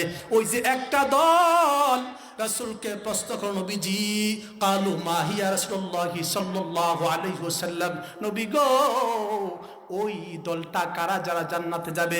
নবীজি বলেছেন, কালু মা আনা আলাইহি ওয়া আসহাবি, যেই দলের ভিতরে আমি আছি, আমার সাহাবীরা আছে, যেই দলের মানুষরা আমাকে, আমার সাহাবীদেরকে বিনা প্রশ্নে অনুসরণ করে, আমার সাহাবীদেরকে মেনে চলে, ওই লোকগুলাই হলো জান্নাতি দলের লোক। 14 শতকের মুজাদ্দিদ মুল্লা আলী রাহিমাহুল্লাহ, যিনি বুখারীর সনদ লিখেছেন, যিনি অসংখ্য কিতাব লিখেছেন, যাদের কিতাব পড়ে পড়ে আমরা আলেম হই, তিনি বলেছেন, ব্যাখ্যা গ্রন্থের ভিতরে বলেছেন, লা শাক্কা ওয়ালা রাইবা আহলে সুন্নাত ওয়াল জামাত, বিনা সন্দেহে ওই দলটার নাম হলো আহলে সুন্নাত ওয়াল জামাত। নবীজি বলেন, এই কবর থেকে যেই দলটা জান্নাতে যাবে, এই দলটা যাদের ঈমান ছিল, যাদের ঈমান আছে, যারা মুসলমান, এই দলটা জাবের রাদিয়াল্লাহু তাআলা আনহু থেকে বলে, তিনি বলেন যে এই দলটা কবর থেকে হাসরের ময়দানে 12টা দলে উপস্থিত হবে। কয়টা দলে? আল্লাহ ইসনা আশারা আফওয়াজান। ওই দলটা কবর থেকে একটা দুইটা নয়, 12টা দলে কবর থেকে হাসরের ময়দানে উঠে আসবে। কয় দলে? 12 দলে। এরা কারা? মুসলমান। আর বাকি 72টা করে চলে যাবে। এগুলা বন্ড আছে, মুশরিক আছে, অমুসলিম আছে, বেদাতি আছে, আকীদাগত সমস্যা আছে, এই সবগুলি বিনা হিসাবে জাহান্নামে। যাদের ঈমান আছে এই দলটা কবর থেকে 12টা দলে হাসরের ময়দানে আসবে। রাসূল বলেন ওয়াম্মাল ফাউজুল আউয়াল, প্রথম দলটা যেটা কবর থেকে যেটা হাসরের ময়দানে যেই দলটা আসবে, ওই দল সম্পর্কে নবীজি বলেন যে ইউহশারুনা মিন কুবুরিহিম লাইসা লাহুম ইয়াদান ওয়ালা রিজলান। উম্মতেরা রে, প্রথম দল যেটা কবর থেকে হাসরের ময়দানে যে দলটা উঠে আসবে, ইউহশারুনা মিন কুবুরিহিম, কবর থেকে যে দলটা উঠে আসবে হাসরের ময়দানে, লাইসা লাহুম ইয়াদান ওয়ালা রিজলান, ওই দলটার 2টা হাত থাকবে না, 2টা পা থাকবে না। আমরা কবরস্থ করেছি সুস্থ সবল হাতওয়ালা মানুষ, কিন্তু কিছু মানুষ ঈমান ছিল, ওই লোকগুলি হাসরের ময়দানে উঠে আসবে, তাদের 2টা পা থাকবে না, 2টা হাত থাকবে না, হাত পা কর্তন অবস্থায় তারা গড়িয়ে গড়িয়ে হাসরের ময়দানে আসবে। আমার বাবারা, হাসরের ময়দান কিন্তু এরকম জমিন হবে না, ব্রোঞ্জের জমিন হবে, তামার জমিন হবে। তামার জমিন হবে। তামার একটা বৈশিষ্ট্য হলো, তামার মধ্যে যখন আগুনের হিট দেওয়া হয় একসাথে পুরোটা গরম হয়। আর লোহার মধ্যে একদিকে হিট দিলে অন্যদিকে গরম হতে সময় লাগে। তামার জমিন হবে। আর আল্লাহ তাআলা পৃথিবীর সমস্ত সাগর, মহাসাগর, নদী, নালা, খাল, বিল, পুকুর, ডোবার পানিগুলোকে আল্লাহ তাআলা আগুন বানাইয়া কিয়ামতের চতুর্দিক দিয়ে আল্লাহ তাআলা আগুনের বাউন্ডারি দিয়ে দিবে। হাসরের ময়দানটা হবে তামার জমিন, আর চতুর্দিক দিয়ে আগুনের বাউন্ডারি। মাথার 1 বিঘত উপরে সূর্য চলে আসবে। যেই সূর্য যদি এখন কোটি কোটি মাইল দূরে আছে, যদি ওখান থেকে একটু নিচে নামে পৃথিবী জ্বলে পড়ে ছারখার হয়ে যাবে। আবার একটু উপরে উঠলে সেইটা পুরা পৃথিবী বরফ হয়ে যায়, মানুষ বসবাস করতে পারবে না। সেই কোটি কোটি মাইল দূরের সূর্য যখন মাথার উপরে যখন আসবে, মানুষের অবস্থা কেমন হবে? বুঝি বলেন, তাফসীরের ভিতরে এসেছে যে এই মানুষগুলো 2টা পা থাকবে না, 2টা হাত থাকবে না।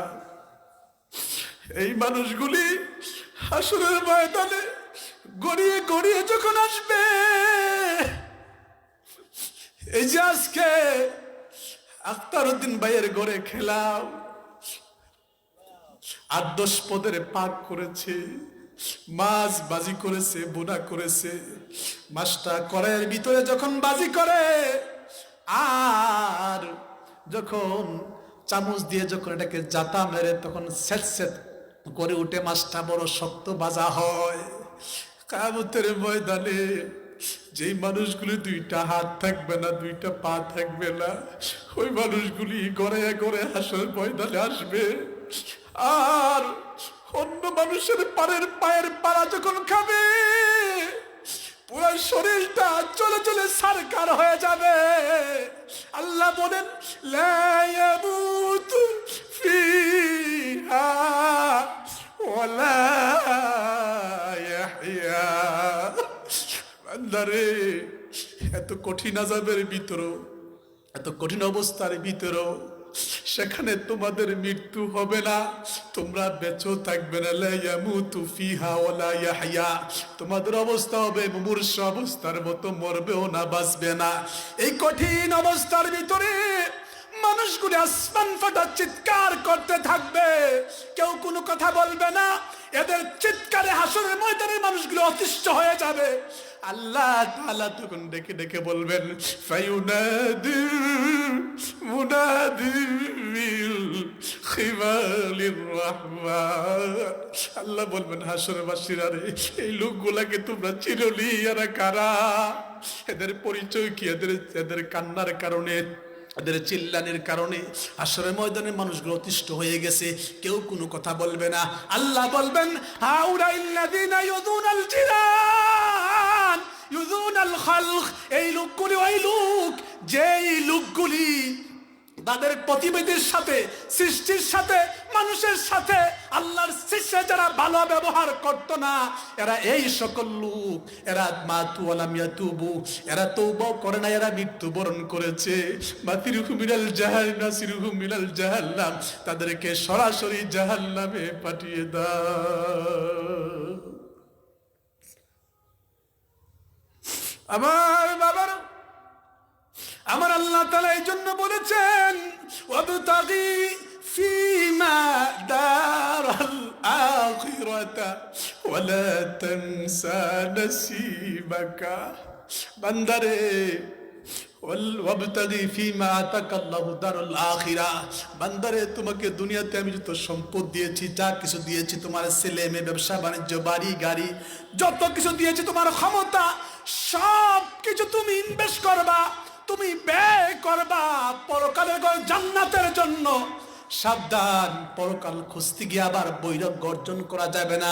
ওয়ালা তানসা নাসিবাকা ফিদ দুনিয়া, দুনিয়ার অংশ ভুলে গেলেও চলবে না। তোমার হক তুমি দিবা, অন্যের হক তুমি দিবা, তোমার হক তুমি নিবা, অন্যের হক তুমি দিবা। তবে বান্দা সাবধান, মনে রাখো, একবারে সহজ করে বুঝাই। নৌকা চিনেন তো? নৌকার নিচে পানি, ডানে পানি, সামনে পানি, পিছনে পানি, সামনে পানি, ডানে পানি, বামেও পানি, নিচেও পানি, তখন নৌকা চলে কি চলে না? যদি এই পানি ভিতরে ঢুকে তাহলে নৌকা চলবে?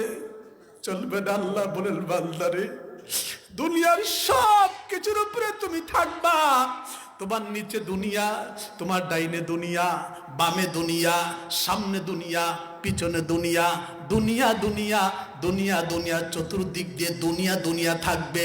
কিন্তু বান্দারে, এই দুনিয়ার ভিতরেও তুমি আমি আল্লাহর নাম বলা যাবে না, পাঁচ ওয়াক্ত নামাজ ছাড়া যাবে না, বান্দা হক কথা ছাড়া যাবে না, কারো হক মারা যাবে না, মিথ্যা কথা বলা যাবে না, সুদ ঘুষ ছাড়া তুমি ছেড়ে ছাড়তে হবে, সুদ ঘুষ গ্রহণ করা যাবে না, কাউকে কষ্ট দেওয়া যাবে না, কারো হক মারা যাবে না। বান্দারে, দুনিয়া যে তোমার ভিতরে ঢুকে যায়, নৌকাও ডুববে, যাত্রীও ডুববে, মাঝিও ডুববে, সবাই বঙ্গোপসাগরে ডুবে ডুবে মরবে, ঠিক কিনা? ওই নৌকার ভিতরে আমরা তো শুধুমাত্র সূরা ইয়াসিন, সূরা ইউসুফ পড়ি, ইউসুফ আলাইহিস সালামের ঘটনা পড়ি। আল্লাহ তাআলা কুরআনুল কারীমের ভিতরে মাত্র 500 আয়াত দিয়েছেন শরীয়তের বিধিবিধান, বাকি 6160টি আয়াত কম বেশি আল্লাহ তাআলা দিয়েছেন। সেখানে কি দিয়েছেন আল্লাহ তাআলা? নবীদের জীবনী, ওলিদের জীবনী, বিভিন্ন রাজা বাদশার কাহিনী, বিভিন্ন কওমদের কাহিনী। ওখান থেকে কি বুঝতে চাচ্ছেন? আমি দেখলাম যদি 500 দিয়ে বাদ দেন তাহলে 13.33%, অর্থাৎ কোরআন শরীফের একটা, শরীয়তের একটা বিধান মানতে গেলে কোরআন থেকে এবং ইতিহাস থেকে কম পক্ষে আপনাকে 13.33% শিক্ষা নিতে হবে। অর্থাৎ এই বিধানটা পালন করার কারণে পূর্বে নবীর উম্মতদের কি উপকার হয়েছিল, বর্তমানে কি হবে, ভবিষ্যতে কি হবে, আর না করলে পূর্বের নবীদের কি সাজা হয়েছিল, পূর্বের নবীদের উম্মতদের কি কি পানিশমেন্ট হয়েছিল, বর্তমানে কি হবে, ভবিষ্যতে কি হবে, হাসরের ময়দানে কি হবে এবং কবরে কি হবে, এই জিনিসগুলি ইতিহাস থেকে শিক্ষা নিয়ে অবশ্যই আপনাদেরকে সামনে আগাতে হবে। এই জন্য যদি ইতিহাস ভুলে যায়, এই জাতির ধ্বংস অনিবার্য। যেন ইতিহাস ভুলা যাবে না। ইতিহাস খুব গুরুত্বপূর্ণ একটা জাতির জন্য। ইতিহাস সবচাইতে গুরুত্বপূর্ণ বিষয়। ইতিহাস আপনাকে শিক্ষা দিবে, ইতিহাস আপনাকে সামনে পথ চলা শিখাইবে, ইতিহাস আপনার টিকে থাকার মূল বস্তু। ইতিহাস যদি ভুলে যায়, তার ধ্বংস অনিবার্য হয়ে যায়। লা ইলাহা লা ইলাহা লা ইলাহা। আমার বাবারা, আল্লাহ তাআলা বলেন ওয়াবতাগি ফিমা দারাল আখিরাতা ওয়া লা তানসা নাসিবাকা ওয়া আহসিন কামা আহসানাল্লাহ। আল্লাহ তাআলা বলেন, বান্দারে ও আহসিন, বান্দা সুন্দর ব্যবহার করো। আমার সৃষ্টির সাথে কে বলছেন? আল্লাহ নির্দেশন, ও আহসিন, ও বান্দা তুমি দুনিয়া অর্জন করো, যা কিছু করো আমার স্ত্রীর জন্য আনি, স্ত্রীর জন্য আল্লাহকে সন্তুষ্ট করার জন্য দিচ্ছি, সন্তানের পিছে ব্যয় করছি, মায়ের পিছে ব্যয় করছি, সমাজের পিছে ব্যয় করছি, মসজিদের পিছে ব্যয় করছি, রাস্তাঘাটে ব্যয় করছি, মানবতার সেবা করছি। এটা হোক পশু হোক মানুষ, সব কিছু আমি করছি কার জন্য? আল্লাহ এবং তার রাসূলের সন্তুষ্টির জন্য। আল্লাহ বলেন, বান্দা এগুলি করবা কিন্তু অহংকার করা যাবে না। বান্দারে তোমার যখন টাকা পয়সা হবে, ক্ষমতা পাইবা, যখন মসজিদে তুমি 1 লক্ষ টাকা দিবা, তোমার ভিতর অহংকার আসবে, আমি 1 লাখ দিছি, এই এলাকার কয়জনে কয় টাকা দিছে, এগুলি করা যাবে না। ও আহসিন, বিনয়ী হয়ে যাও, ভদ্র হয়ে যাও, নম্র হয়ে যাও, একেবারে ছোট্ট হয়ে যাও। আর তুমি আমার সৃষ্টির সাথে, পশু পাখির সাথে, মানুষের সাথে, আলেমদের সাথে, পিতামাতার সাথে, সবার সাথে তুমি সুন্দর ব্যবহার করো। আহসিন কামা আহসানাল্লাহ, যেরকম ভাবে আমি আল্লাহ তাআলা তোমাদের সাথে ভালো ব্যবহার করতেছি। সুবহানাল্লাহ। কিরকম? আমি নামাজ পড়ি না, আমি সুদ ছাড়ি না, মিথ্যা কথা ছাড়ি না, বাবা মার সাথে ভালো ব্যবহার করি না, ছোট ভাই বোনদের হক দেই না, তারপরে একদিনের জন্য আল্লাহ আমার খাবার বন্ধ করে দেয়, মসজিদের দরজা বন্ধ করে দেয় নাই। আল্লাহ এখনো আমাকে জিন্দা রেখেছে, এখনো আল্লাহ আমাকে 3 বেলা খাওয়াচ্ছে, অথচ আমার আল্লাহ হচ্ছে আহকামুল হাকিমিন। আল্লাহ বলেন, বান্দা তোমার সাথে আমি যেরকম ভালো ব্যবহার করি, আমার সৃষ্টির সাথে তুমি ঠিক সেরকম ব্যবহার করো। আল্লাহ বলেন, ওয়ালা তাস্তাউিল হাসানাতু ওয়ালাস সাইয়্যা ইদফা বিল্লাতী হিয়া আহসান فإذا الذي بينك وبينه عداوة كأنه ولي حميم। বান্দারে ওয়ালা তাস্তাবুল হাসানাতু ওয়ালা সাইয়্যা, ভালো ব্যবহার খারাপ ব্যবহার কখনো এক হতে পারে না। যদি কেউ তোমার সাথে খারাপ ব্যবহার করে, বান্দা তুমি তার সাথে খারাপ ব্যবহার করবে না, বরং তুমি তার সাথে ভালো ব্যবহার করো। 1 বার 2 বার 3 বার 4 বার 5 বার 10 বার 20 বার 100 বার যখন তুমি ভালো ব্যবহার করবা, দেখবে এই মানুষটা একদিন পরিবর্তন হয়ে তোমার কাআন্নাহু ওয়ালিয়ুন হামিম, ওই মানুষটা একদিন একেবারে নম্র ভদ্র হয়ে সোজা হয়ে তোমার অন্তরঙ্গ বন্ধু হয়ে যাবে, তোমার অভিভাবক হয়ে যাবে, তোমার বিপদে আপদে সে ডাল হয়ে দাঁড়াবে। বান্দা তারপর তুমি মানুষের সাথে খারাপ ব্যবহার করো না। আল্লাহ বলবেন, ফায়ুনাদিম মুনাদিম মিন কিবালির রহমান। বান্দার এই লোকগুলাকে চিনুনি?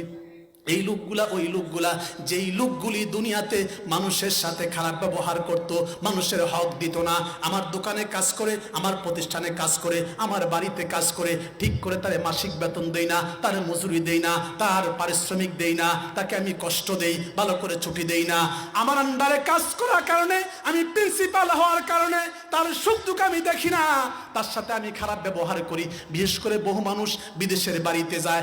আমার দেশের অনেক পাষাণ্ড আছে, অনেক সীমার আছে, অনেক মানুষকে বড় আশা দিয়ে বিদেশে নিয়ে যায়, নেওয়ার পরে চাকরিও দেয় না, টাকাও দেয় না, কষ্ট দেয়।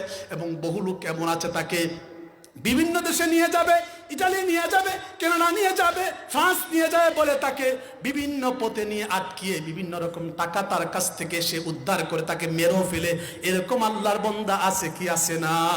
আল্লাহ বলেন, এই লোকগুলি কিয়ামতের ময়দানে ইউহশারুনা মিন কুবুরহিম লাইসা লাহুম ইয়াদান ওয়ালা রিজদান, এই লোকগুলির 2টা হাত থাকবে না, 2টা পা থাকবে না। আপনার ক্ষমতা আছে বলে একজনকে আপনি থাপ্পড় মেরে দিলেন, গাড়িতে উঠলেন, আপনি 2টা সিট আপনি একাই 1.5 সিটে বসে গেছেন, আরেকজন এসে কষ্ট করে বসতেছে, আপনার পাশে একটা মহিলা বসছে, কিছুক্ষণ পর তাকে আপনি ধাক্কা দেন, হঠাৎ করে তার সাথে হাত লাগান। যদি এরকম করেন, মনে রাখবেন, এই যদি করেন তাহলে ওই মহিলার মেয়ে বিয়ে করা, ওই মহিলার বংশের নাতিন বিয়ে করা আপনার জন্য হারাম হয়ে যাবে। যদি তার আপনি নাতিন নসুতে কাউকে বিয়ে করেন, তাহলে তার ঘরে যে সন্তান হবে ওই সন্তানটার হালাল জাদা থাকবে না, এটা হুরমতে মুশাহারাত হয়ে যাবে। বহুত মাসালা আমরা বুঝি না, যদি বুঝতাম। এই জন্য আমাদের সমাজে আজকে বহু অবৈধ সন্তান পয়দা হচ্ছে, শুধুমাত্র হুরমতে মুশাহারাত না বোঝার কারণে। এই জন্য যারা ইমাম সাহেব আছেন, হুরমতে মুশাহারাত বিষয়গুলি আমাদের সমাজে তুলে ধরবেন। কোন কোন কারণে সন্তান অবৈধ হয়ে যায় আমরা জানি না, আমাদের অজান্তে আমাদের সন্তানগুলি অবৈধ হয়ে যাচ্ছে। আমার উপযুক্ত মেয়ে হয়েছে, শয়তান আমার পিছে লেগে আছে, আমি হয়তো আমার মেয়েকে আদর করি, স্নেহের জন্য ধরলাম, শয়তান মাঝ থেকে একটা কিছু আমার ভিতরে ঢুকিয়ে দিল, খারাপ কিছু দৃষ্টি। এই ঢুকানোর কারণে যদি আমার ভিতরে খারাপ কিছু চলে আসে, তাহলে আমার স্ত্রী আমার জন্য আজীবন আমার জন্য অবৈধ হয়ে যাবে। এজন্যই বলেছেন, তোমার মেয়ের যখন 10 বছর বয়স যখন হবে, তোমার মেয়েকে তুমি পর্দা করাও, আর তোমার মেয়েকে তুমি জড়িয়ে ধরবা না, প্রয়োজনে দূর থেকে তুমি মাথায় হাত দিয়ে আদর করো। তোমার সন্তান বড় হয়েছে, ছেলে সন্তান, মা তুমি তোমার সন্তানকে জড়িয়ে ধরেছ। যদি তোমার সন্তান অথবা তোমার ভিতরে শয়তান কিছু ঢুকিয়ে দেয়, তাহলে এই কারণে তোমার স্বামীর সাথে তোমার সম্পর্ক আজীবনের জন্য নষ্ট হয়ে যাবে। এইটার কারেকশন করার আর কোনো সুযোগ আল্লাহ তাআলা পৃথিবীতে রাখেন নাই। এই সম্পর্ক এত পবিত্র, এত পবিত্র এই সম্পর্ক। এই জন্য এই মাস্টারগুলি না জানার কারণে আমাদের অজান্তে বহু অবৈধ সন্তান আমাদের ঘরে জন্ম নিচ্ছে। আর এই সন্তানগুলি হয়, এই সন্তানগুলি নবী বিদ্বেষ্য হয়। মনে রাখবেন, যারা আলমে আরো আমরা যারা, আল্লাহ যখন বলেছিলেন যে আলাস্তু বিরাব্বিকুম, আমি কি তোমাদের প্রভু নই, সর্বপ্রথম আমার নবী বলেছিল কালু বালা, হ্যাঁ আপনি আমাদের প্রভু। ওই দিন আমার নবীর কণ্ঠের সাথে কণ্ঠ মিলিয়ে যারা বলেছিল, ওই দিন আমার নবীকে যারা দেখেছে তারা দুনিয়াতে এসে নবীর প্রেমিক, আর যারা নবীকে দেখে নাই তারা দুনিয়াতে এসে বড় মুহাদ্দিস হতে পারে, বড় আলেম হতে পারে, কিন্তু তারা নবী বিদ্বেষী হয়। তাদের কথার ভিতরে নবীর সম্মান খুঁজে পাওয়া যায় না, ঠিক কিনা বলেন? সম্মানিত সুধী, যেখানে ছিলাম ওই মানুষগুলি দুটি হাত থাকবে না, দুটি পা থাকবে না। আল্লাহ তাআলা বলবেন, ফায়ুনাদিন মুনাদিন মিন কিবালির রহমান, হাসরবাসীরা রে, এই লোকগুলাকে তোমরা চিনো, এরা কারা, এদেরকে তোমরা চিনো? কেউ কোনো কথা বলবে না। আল্লাহ বলবেন, হাউলিল্লাযিনা ইয়াজুনাল জিরান, এই সকল লোক যেই লোকগুলি মানুষের সাথে, সৃষ্টির সাথে সুন্দর ব্যবহার করতো না। মনে রাখবেন, কিয়ামতের ময়দানে নবীজি সাহাবীদেরকে বলছেন, আমার সাহাবীরা তোমরা কি জানো, কিয়ামতের ময়দানে হাসরের মাঠে মানুষের আমলনামা যখন ওজন করা হবে, ওই দিন কোন আমলটায় তোমাদের আমলের পাল্লা ভারী করে জান্নাতে যাওয়ার জন্য তোমাদেরকে সহযোগিতা করবে? সাহাবীদের একটা অভ্যাস ছিল, জানলো বলতেন না, না জানলো বলতেন না, বরং সাহাবীরা বলতেন আল্লাহু ওয়া রাসূলুহু আ'লাম, আল্লাহ এবং তার রাসূলই ভালো জানি। আর আমরা তো বাংলা বই পড়েই খতিব সাহেবের সামনে গিয়ে বলি, হুজুর আমি জানি, আপনার থেকে ভালো আমি জানি, বলি কিনা বলেন? বলি না? সাহাবীরা বলতেন, ইয়া রাসূলুল্লাহ, ইয়া হাবিবাল্লাহ, আল্লাহু ওয়া রাসূলু আ'লাম, আল্লাহ এবং তার রাসূল ভালো জানে। নবীজি তখন বললেন, ইন্না আসকালা শাইইন ইউদাল ফিল মিজানিল মুমিনিয়া আল কিয়ামাতি খুলুকুন হাসানুন। উম্মতেরা রে, কিয়ামতের ময়দানে যে আমলটা তোমাদের আমলের পাল্লা ভারী করবে, ওই আমলটার নাম হলো খুলুকুন হাসানুন, সৌজন্যবোধ, সুন্দর আচরণ, গুড বিহেভিয়ার। এই উত্তম ক্যারেক্টার, উত্তম চরিত্র, যাদের ব্যবহার ভালো। মুসলমানদের মূল পরিচয় হলো সকল মুসলমানগণ বিনয়ী হয়, নম্র হয়, ভদ্র হয়। আর জান্নাতি মানুষের সিম্পটম হলো এই মানুষগুলি নম্র হয়, ভদ্র হয়, সভ্য হয়, এগুলা উগ্র হয় না। এবং এই মানুষদের আরেকটা সিম্পটম হলো, এই মানুষগুলি অন্য মানুষের যখন ভালো দেখে তখন তার ভিতরে আনন্দ ফিল হয়। যেই মানুষগুলি বিনয়ী, নম্র, ভদ্র হয়, অন্য মানুষের ভালো দেখলে সেইটা মুসলিম হোক, অমুসলিম হোক, শত্রু হোক, বন্ধু হোক, এলাকার মানুষ হোক, এলাকার বাহিরে হোক, কোনো মানুষের যখন ভালো দেখে, কারো সন্তান মেডিকেলে চান্স পাইছে, কারো সন্তান ভালো চাকরি পাইছে, কারো সন্তান লন্ডন আমেরিকা গেছে আরেকজনের সন্তান, আর তার ভিতরে আনন্দ ঢেউ খেলে যায়, যদি এরকম মনে হয়, মনে রাখবেন আপনি জান্নাতি মানুষদের কাতারে আছেন। আর যদি আপনার ভিতরে হিংসা হয়, আর যদি আপনার ভিতরে হিংসা হয়, আপনার কথাবার্তা উগ্র হয়, মেজাজ গরম হয়, তাহলে মনে রাখবেন আপনার জায়গাটা আপনি জাহান্নামের দিকে নিয়ে যাচ্ছেন। বাবা, কথাগুলি কিন্তু শুনতে হবে আমলের উদ্দেশ্যে, কথাগুলি এমনি এমনি ফেলে দিয়েন না। আমি খুব সংক্ষেপে কথাগুলি বলতেছি, বিস্তারিত বলার সময় আমার হাতে নাই, কারণ গ্রামের মানুষ বুঝে বেশি। একটু সামনে আগে আসেন। লা ইলাহা ইল্লাল্লাহ, লা ইলাহা ইল্লাল্লাহ, লা ইলাহা ইল্লাল্লাহ, লা ইলাহা লা ইলাহা। সাদ্দাত জান্নাত বানাইলো, মনের মতো সাজাইলো। সাদ্দাত জান্নাত বানাইলো, মনের মতো সাজাইলো। একটি কদম রাখার আগে, একটি কদম রাখার আগে আজরাইল আল্লাহ পাঠাইলো। লা ইলাহা ইল্লাল্লাহ, লা ইলাহা, লা ইলাহা, লা ইলাহা। নবীজি বলেন, উম্মতেরা রে, আল্লাহ তাআলা ডেকে ডেকে বলবেন, এ আমার ওই মানুষ, হাসরের ময়দানের মানুষেরা, ফায়ুনাদিম মুনাদিম মিন কিবালির রহমান, এই মানুষগুলাকে তোমরা চিনুনি, যাদের দুইটা হাত নাই, দুইটা পা নাই, যারা গড়িয়ে গড়িয়ে হাসরের ময়দানে আসছে, যাদের শরীরগুলি পুড়ে ছারকার হয়ে যাচ্ছে, যারা আসমান ফাড়া চিৎকার, সেদিকে তোমরা চিনুনি, কেউ কোনো কথা বলবে না। আল্লাহ বললেন, এইগুলি ওই সকল লোক, যেই লোকগুলি দুনিয়াতে মানুষের সাথে ভালো ব্যবহার করতো না, মানুষের হক দিত না, ক্ষমতার ব্যবহার করতো। এই লোকগুলি এই লোকগুলি মৃত্যুবরণ করছে কিন্তু তাওবা করে নাই। ও মাতিরহুম জাজাহুম ইলাল জাহান্নাম, এদেরকে সরাসরি জাহান্নামে ফেলে দাও। আর জাহান্নাম কেমন হবে, জাহান্নাম আমার বিষয় নাই। তারপরে দুই একটি কথা বলি, শুধু 2 মিনিট জাহান্নামের কথা বলি, আবার আলোচনা আমি ব্যাক করে আসবো। আল্লাহ নবী বলেন, জাহান্নামের 7টা, জাহান্নামের 70,000 দরজা হয়েছে। কত হাজার দরজা? 70,000 দরজা। এই 70,000 দরজার ভিতরে সব চাইতে যেই দরজা দিয়ে সবচেয়ে কম শাস্তি যেখানে হয়, সব চাইতে কম শাস্তি যেই দরজা দিয়ে হয়, ওই দরজা দিয়ে যখন মানুষগুলি যখন ঢুকবে, দরজা দিয়ে ভিতরে ঢোকার পরেই দেখতে পাবে 70,000 আগুনের পাহাড়, দাউ দাউ করে আগুন জ্বলতেছে। নবীজি বলেন, ওই 70,000 পাহাড়ের পাশে দেখবে 70,000 আগুনের ময়দান, বিশাল বিশাল ময়দান। এই 70,000 ময়দান মাঠের পাশে দেখবে 70,000 আগুনের বড় বড় সাগর। ওই 70,000 আগুনের সাগর এবং ময়দান পাহাড়ের মাঝখানে দেখতে পাবে এখানে বিশাল বিশাল 70,000 বাড়ি, এক একটা বাড়ির ভিতরে 70,000 কামরা। আবার কিছু কিছু বাড়ি দেখতে পাবে যেই বাড়িগুলি আবদ্ধ, চতুর্দিক দিয়ে আবদ্ধ, দরজা জানলা কিছুই নাই, একটা মাত্র দরজা। ওখানে যখন ঢুকানি হবে, নবীজি বলেন ওই ঘরগুলোর ভিতরে এমন একটা সন্দুকের ভিতরে আছে, ওই সন্দুকটার ভিতরে এরকম 70,000 কামরা আছে, 70,000 সন্দুক আছে। এক একটা সন্দুকের ভিতরে এক এক রকম আযাব আছে।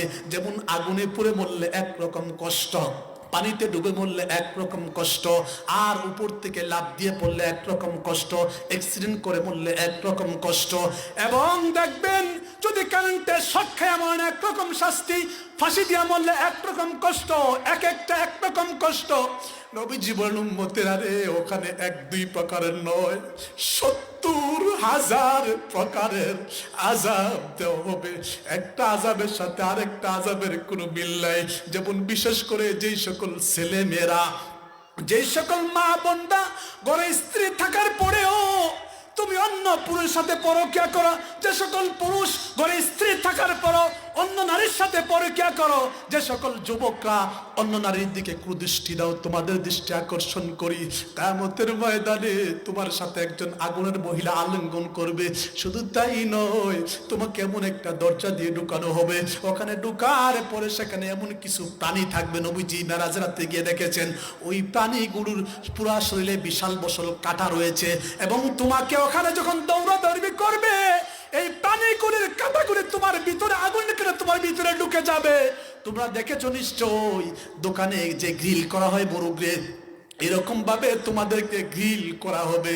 বন্ধু তুমি আবার চিন্তা করো, ওই আগুনের মানুষ যখন তোমাকে জড়িয়ে ধরবে, এইটা তুমি সহ্য করতে পারবানি। কোন নারীকে তুমি হঠাৎ করে তার গায়ে ইচ্ছা করে হাত দিয়েছো, কিয়ামতের ময়দানে তোমার শরীরে একজন আগুনের নারী হাত দিবে। তুমি কোন নারীকে জড়িয়ে ধরেছো, তোমার সাথে আগুনের নারী তোমাকে জড়িয়ে ধরবে। কোন নারীর সাথে তুমি অবৈধ সম্পর্ক করেছো, অবৈধ একান্ত মিলেমিশা করেছো, কিয়ামতের ময়দানে আগুনের মানুষ তোমার সাথে মিলামেশা করবে। এইগুলি তুমি সহ্য করতে পারবা কিনা বলো?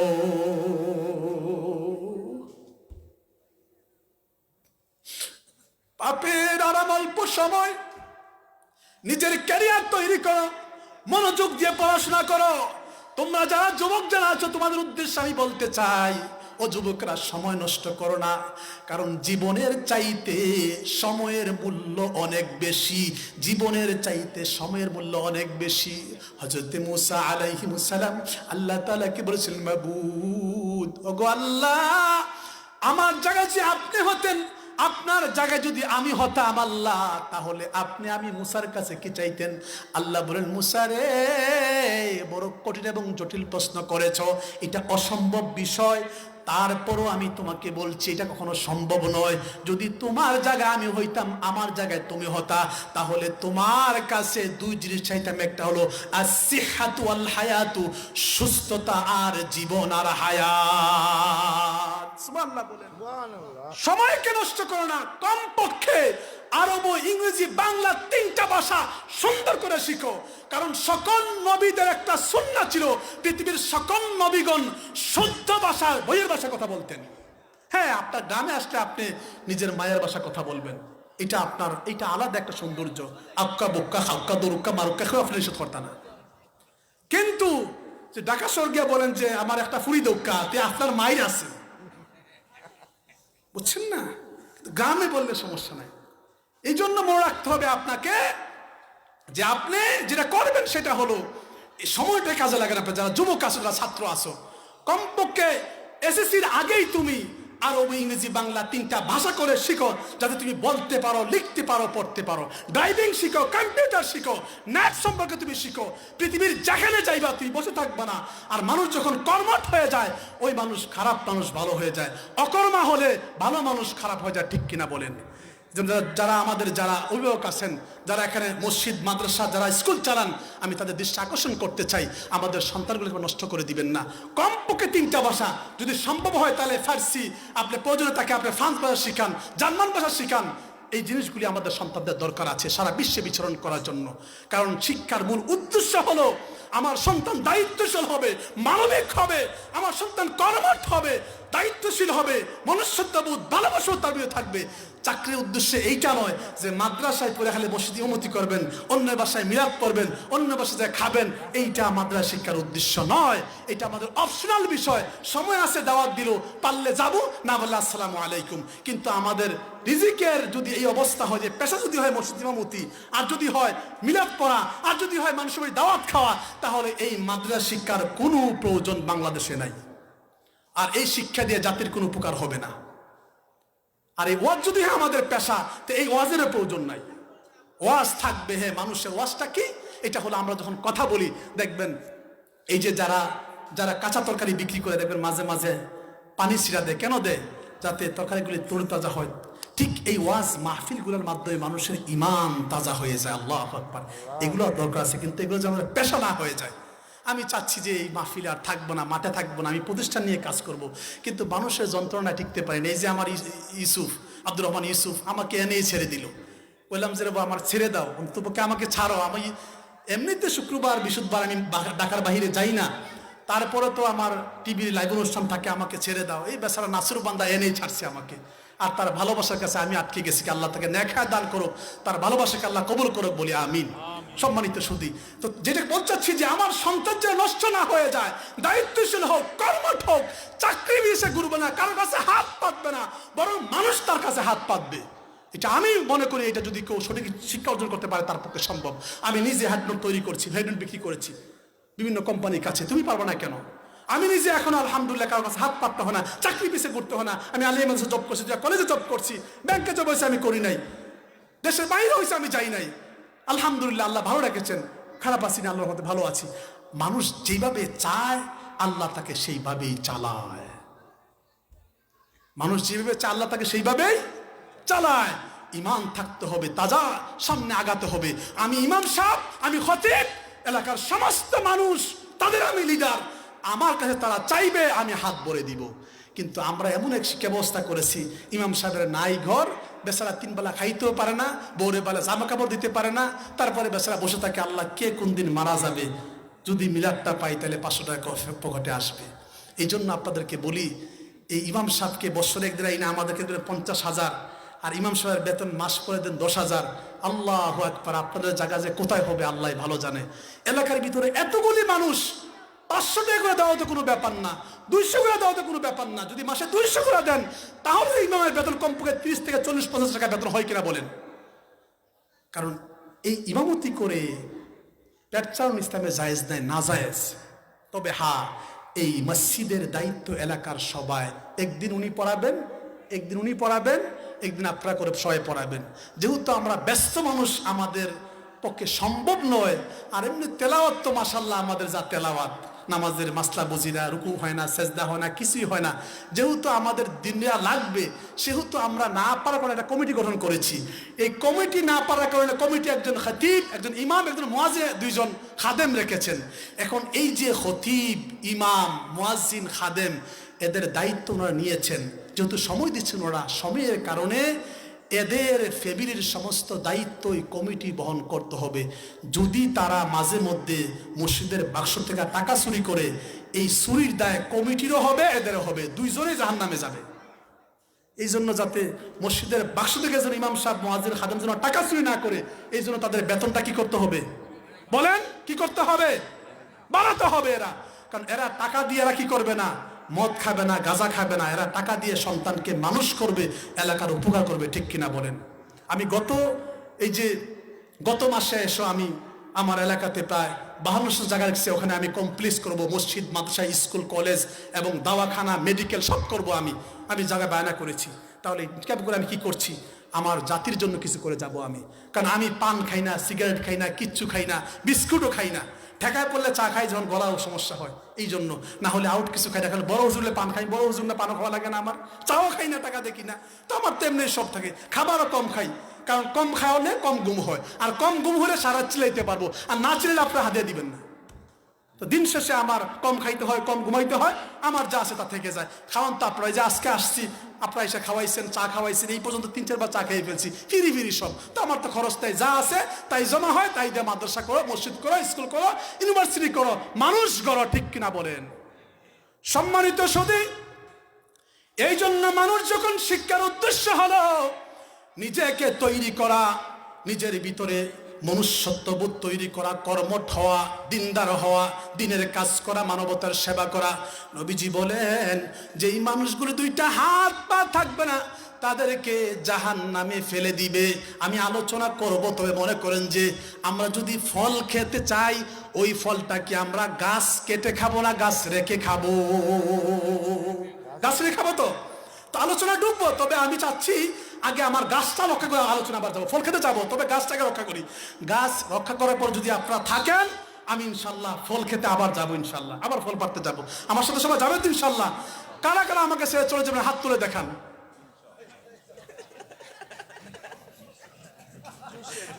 জুস নাকি? জুসে কইরা জুসে, আচ্ছা ঠিক আছে। এরকম জুস দরকার আছে, মাঝে মধ্যে সচেতন হতে হবে। কখন কি বলি, একদম চাতক পাখির মতো কথা শুনতে হবে। তাহলে রাসূল বলেছেন, আন আনাস ইবনে মালিক রাদিয়াল্লাহু তাআলা আনহু আন নবী সাল্লাল্লাহু আলাইহি ওয়াসাল্লাম, ইন্নাস সাদাকাত ফাদাবর রাব্বি তাতফিমিতাসু। আল্লাহ নবী বলেন যে এলাকার মানুষরা এই জাহান্নাম থেকে বাঁচার জন্য, কবরের আযাব থেকে বাঁচার জন্য দুইটা মেডিসিন খুব গুরুত্বপূর্ণ। একটা এবং দুনিয়ার সমস্ত আযাব গজব বিপদ আপদ অসুখ বেমার যে কোনো আশা পূরণ করার জন্য দুইটা মেডিসিন। মেডিসিন কয়টা বলেন তো, জোরে বলেন কয়টা মেডিসিন? এক নাম্বার মেডিসিন হলো বেশি বেশি দুরূদ এবং সালাম পাঠ করা, আর দুই নাম্বার মেডিসিন হলো বেশি বেশি দান সদকা করা। নবীজি বলেন যে এলাকার মানুষ বেশি বেশি দান সদকা করবে, ওই এলাকার ভিতর থেকে আল্লাহ তাআলা এলাকা থেকে আল্লাহ তাআলা মহামারী, অ্যাক্সিডেন্ট, দুর্ঘটনা আল্লাহ তাআলা দূর করে দিবেন। শুধু তাই না, যেই মানুষগুলো বেশি বেশি দান করেন ওই মানুষগুলোকে আল্লাহ তাআলা কখনো ঈমান হারা করে মৃত্যু দিবেন না। যেই মানুষগুলি বেশি বেশি দান করেন ওই মানুষের মনের সকল আশা আল্লাহ তাআলা পূরণ করেন। কথাগুলো আমার না, নবীজির। আর নবীজির কথা মানে আল্লাহর কথা। আল্লাহ তাআলা কোরআনে পাকের ভিতরে নামাজের কথা বলেছেন 82 বার, ধৈর্যের কথা বলেছেন 99 বার, ওলি এবং আউলিয়ার কথা 40 সূরার ভিতরে আল্লাহ তাআলা 86 বার বলেছেন। ওই আল্লাহ তাআলা ওলি আউলিয়ার কথা এস এবং ফেল হিসাবে আল্লাহ তাআলা একবার দুইবার নয় 137 বার বলেছেন কোরআন শরীফের ভিতরে।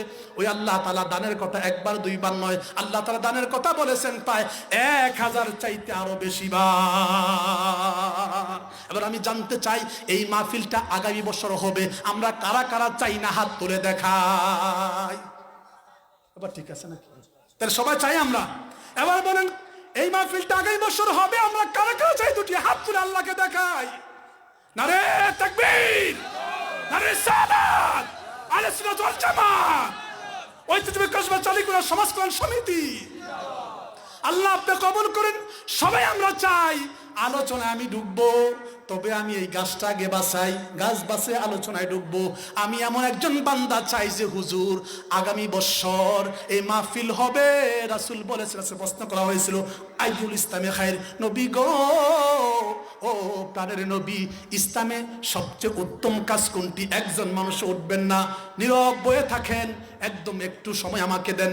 রাসূলকে প্রশ্ন করা হলো আইয়ুল ইসলামে খায়র, নবীজি ইসলামের সবচেয়ে উত্তম কাজ কোনটি? রাসূল বলেছেন তুতঈমুত তুআম ওয়া তুকরুস সালাম আলা মান আরাফতা ওয়া মান লাম তারিফ। উম্মতেরা রে, বেশি বেশি করে মানুষকে খাওয়া, আপ্যায়ন করো, বেশি বেশি মানুষকে খাওয়াও। আল্লাহ রাসূল বলেন ধনী হোক গরিব হোক আর ফকির হোক সবাইকে বেশি বেশি খাওয়াও। মুহাদ্দিসগণ বলেছেন গরিব মানুষেরা তারা কম খায়, তাদের প্রতি দৃষ্টি একটু বেশি দাও, আর সবাইকে বেশি বেশি সালাম দাও। এই যে আপনারা বিশাল মানুষ, দুপুরে খাওয়া হয়েছে কি হয়েছে না? এখন আবার খাওয়া হবে কিনা, তাবারুক আছে কিনা, সিন্নি আছে কিনা? আছে তো, নাইনি? সিন্নি এই যে মানুষকে খাওয়ানো, এর চাইতে উত্তম কাজ আল্লাহর জমিনে আর দ্বিতীয়টি নাই। এই জন্য সকল নবীদের একটা সুন্নাহ ছিল, সকল নবীরা সৃষ্টিকে বেশি বেশি খাওয়াতেন। আল্লাহ নবীর সামনে একজন মুসাফির আসলো, নবীজি তাকে গ্রহণ করলেন। নবীজির সমস্ত স্ত্রী ঘরে খবর পাঠাইলেন, সকল স্ত্রী ঘরে কিছু নাই। নবীজির মনটা খারাপ হয়ে গেল।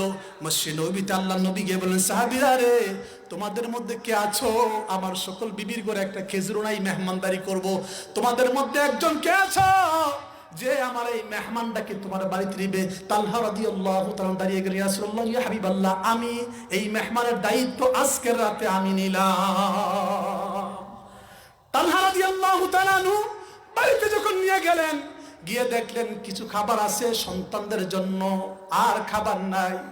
স্ত্রীকে সব ঘটনা করে বলেন, স্ত্রী গো, নবীজির চেহারা দেখে বড় খারাপ লাগছিল, মেহমান নিয়ে আসছে, কি করি বলো?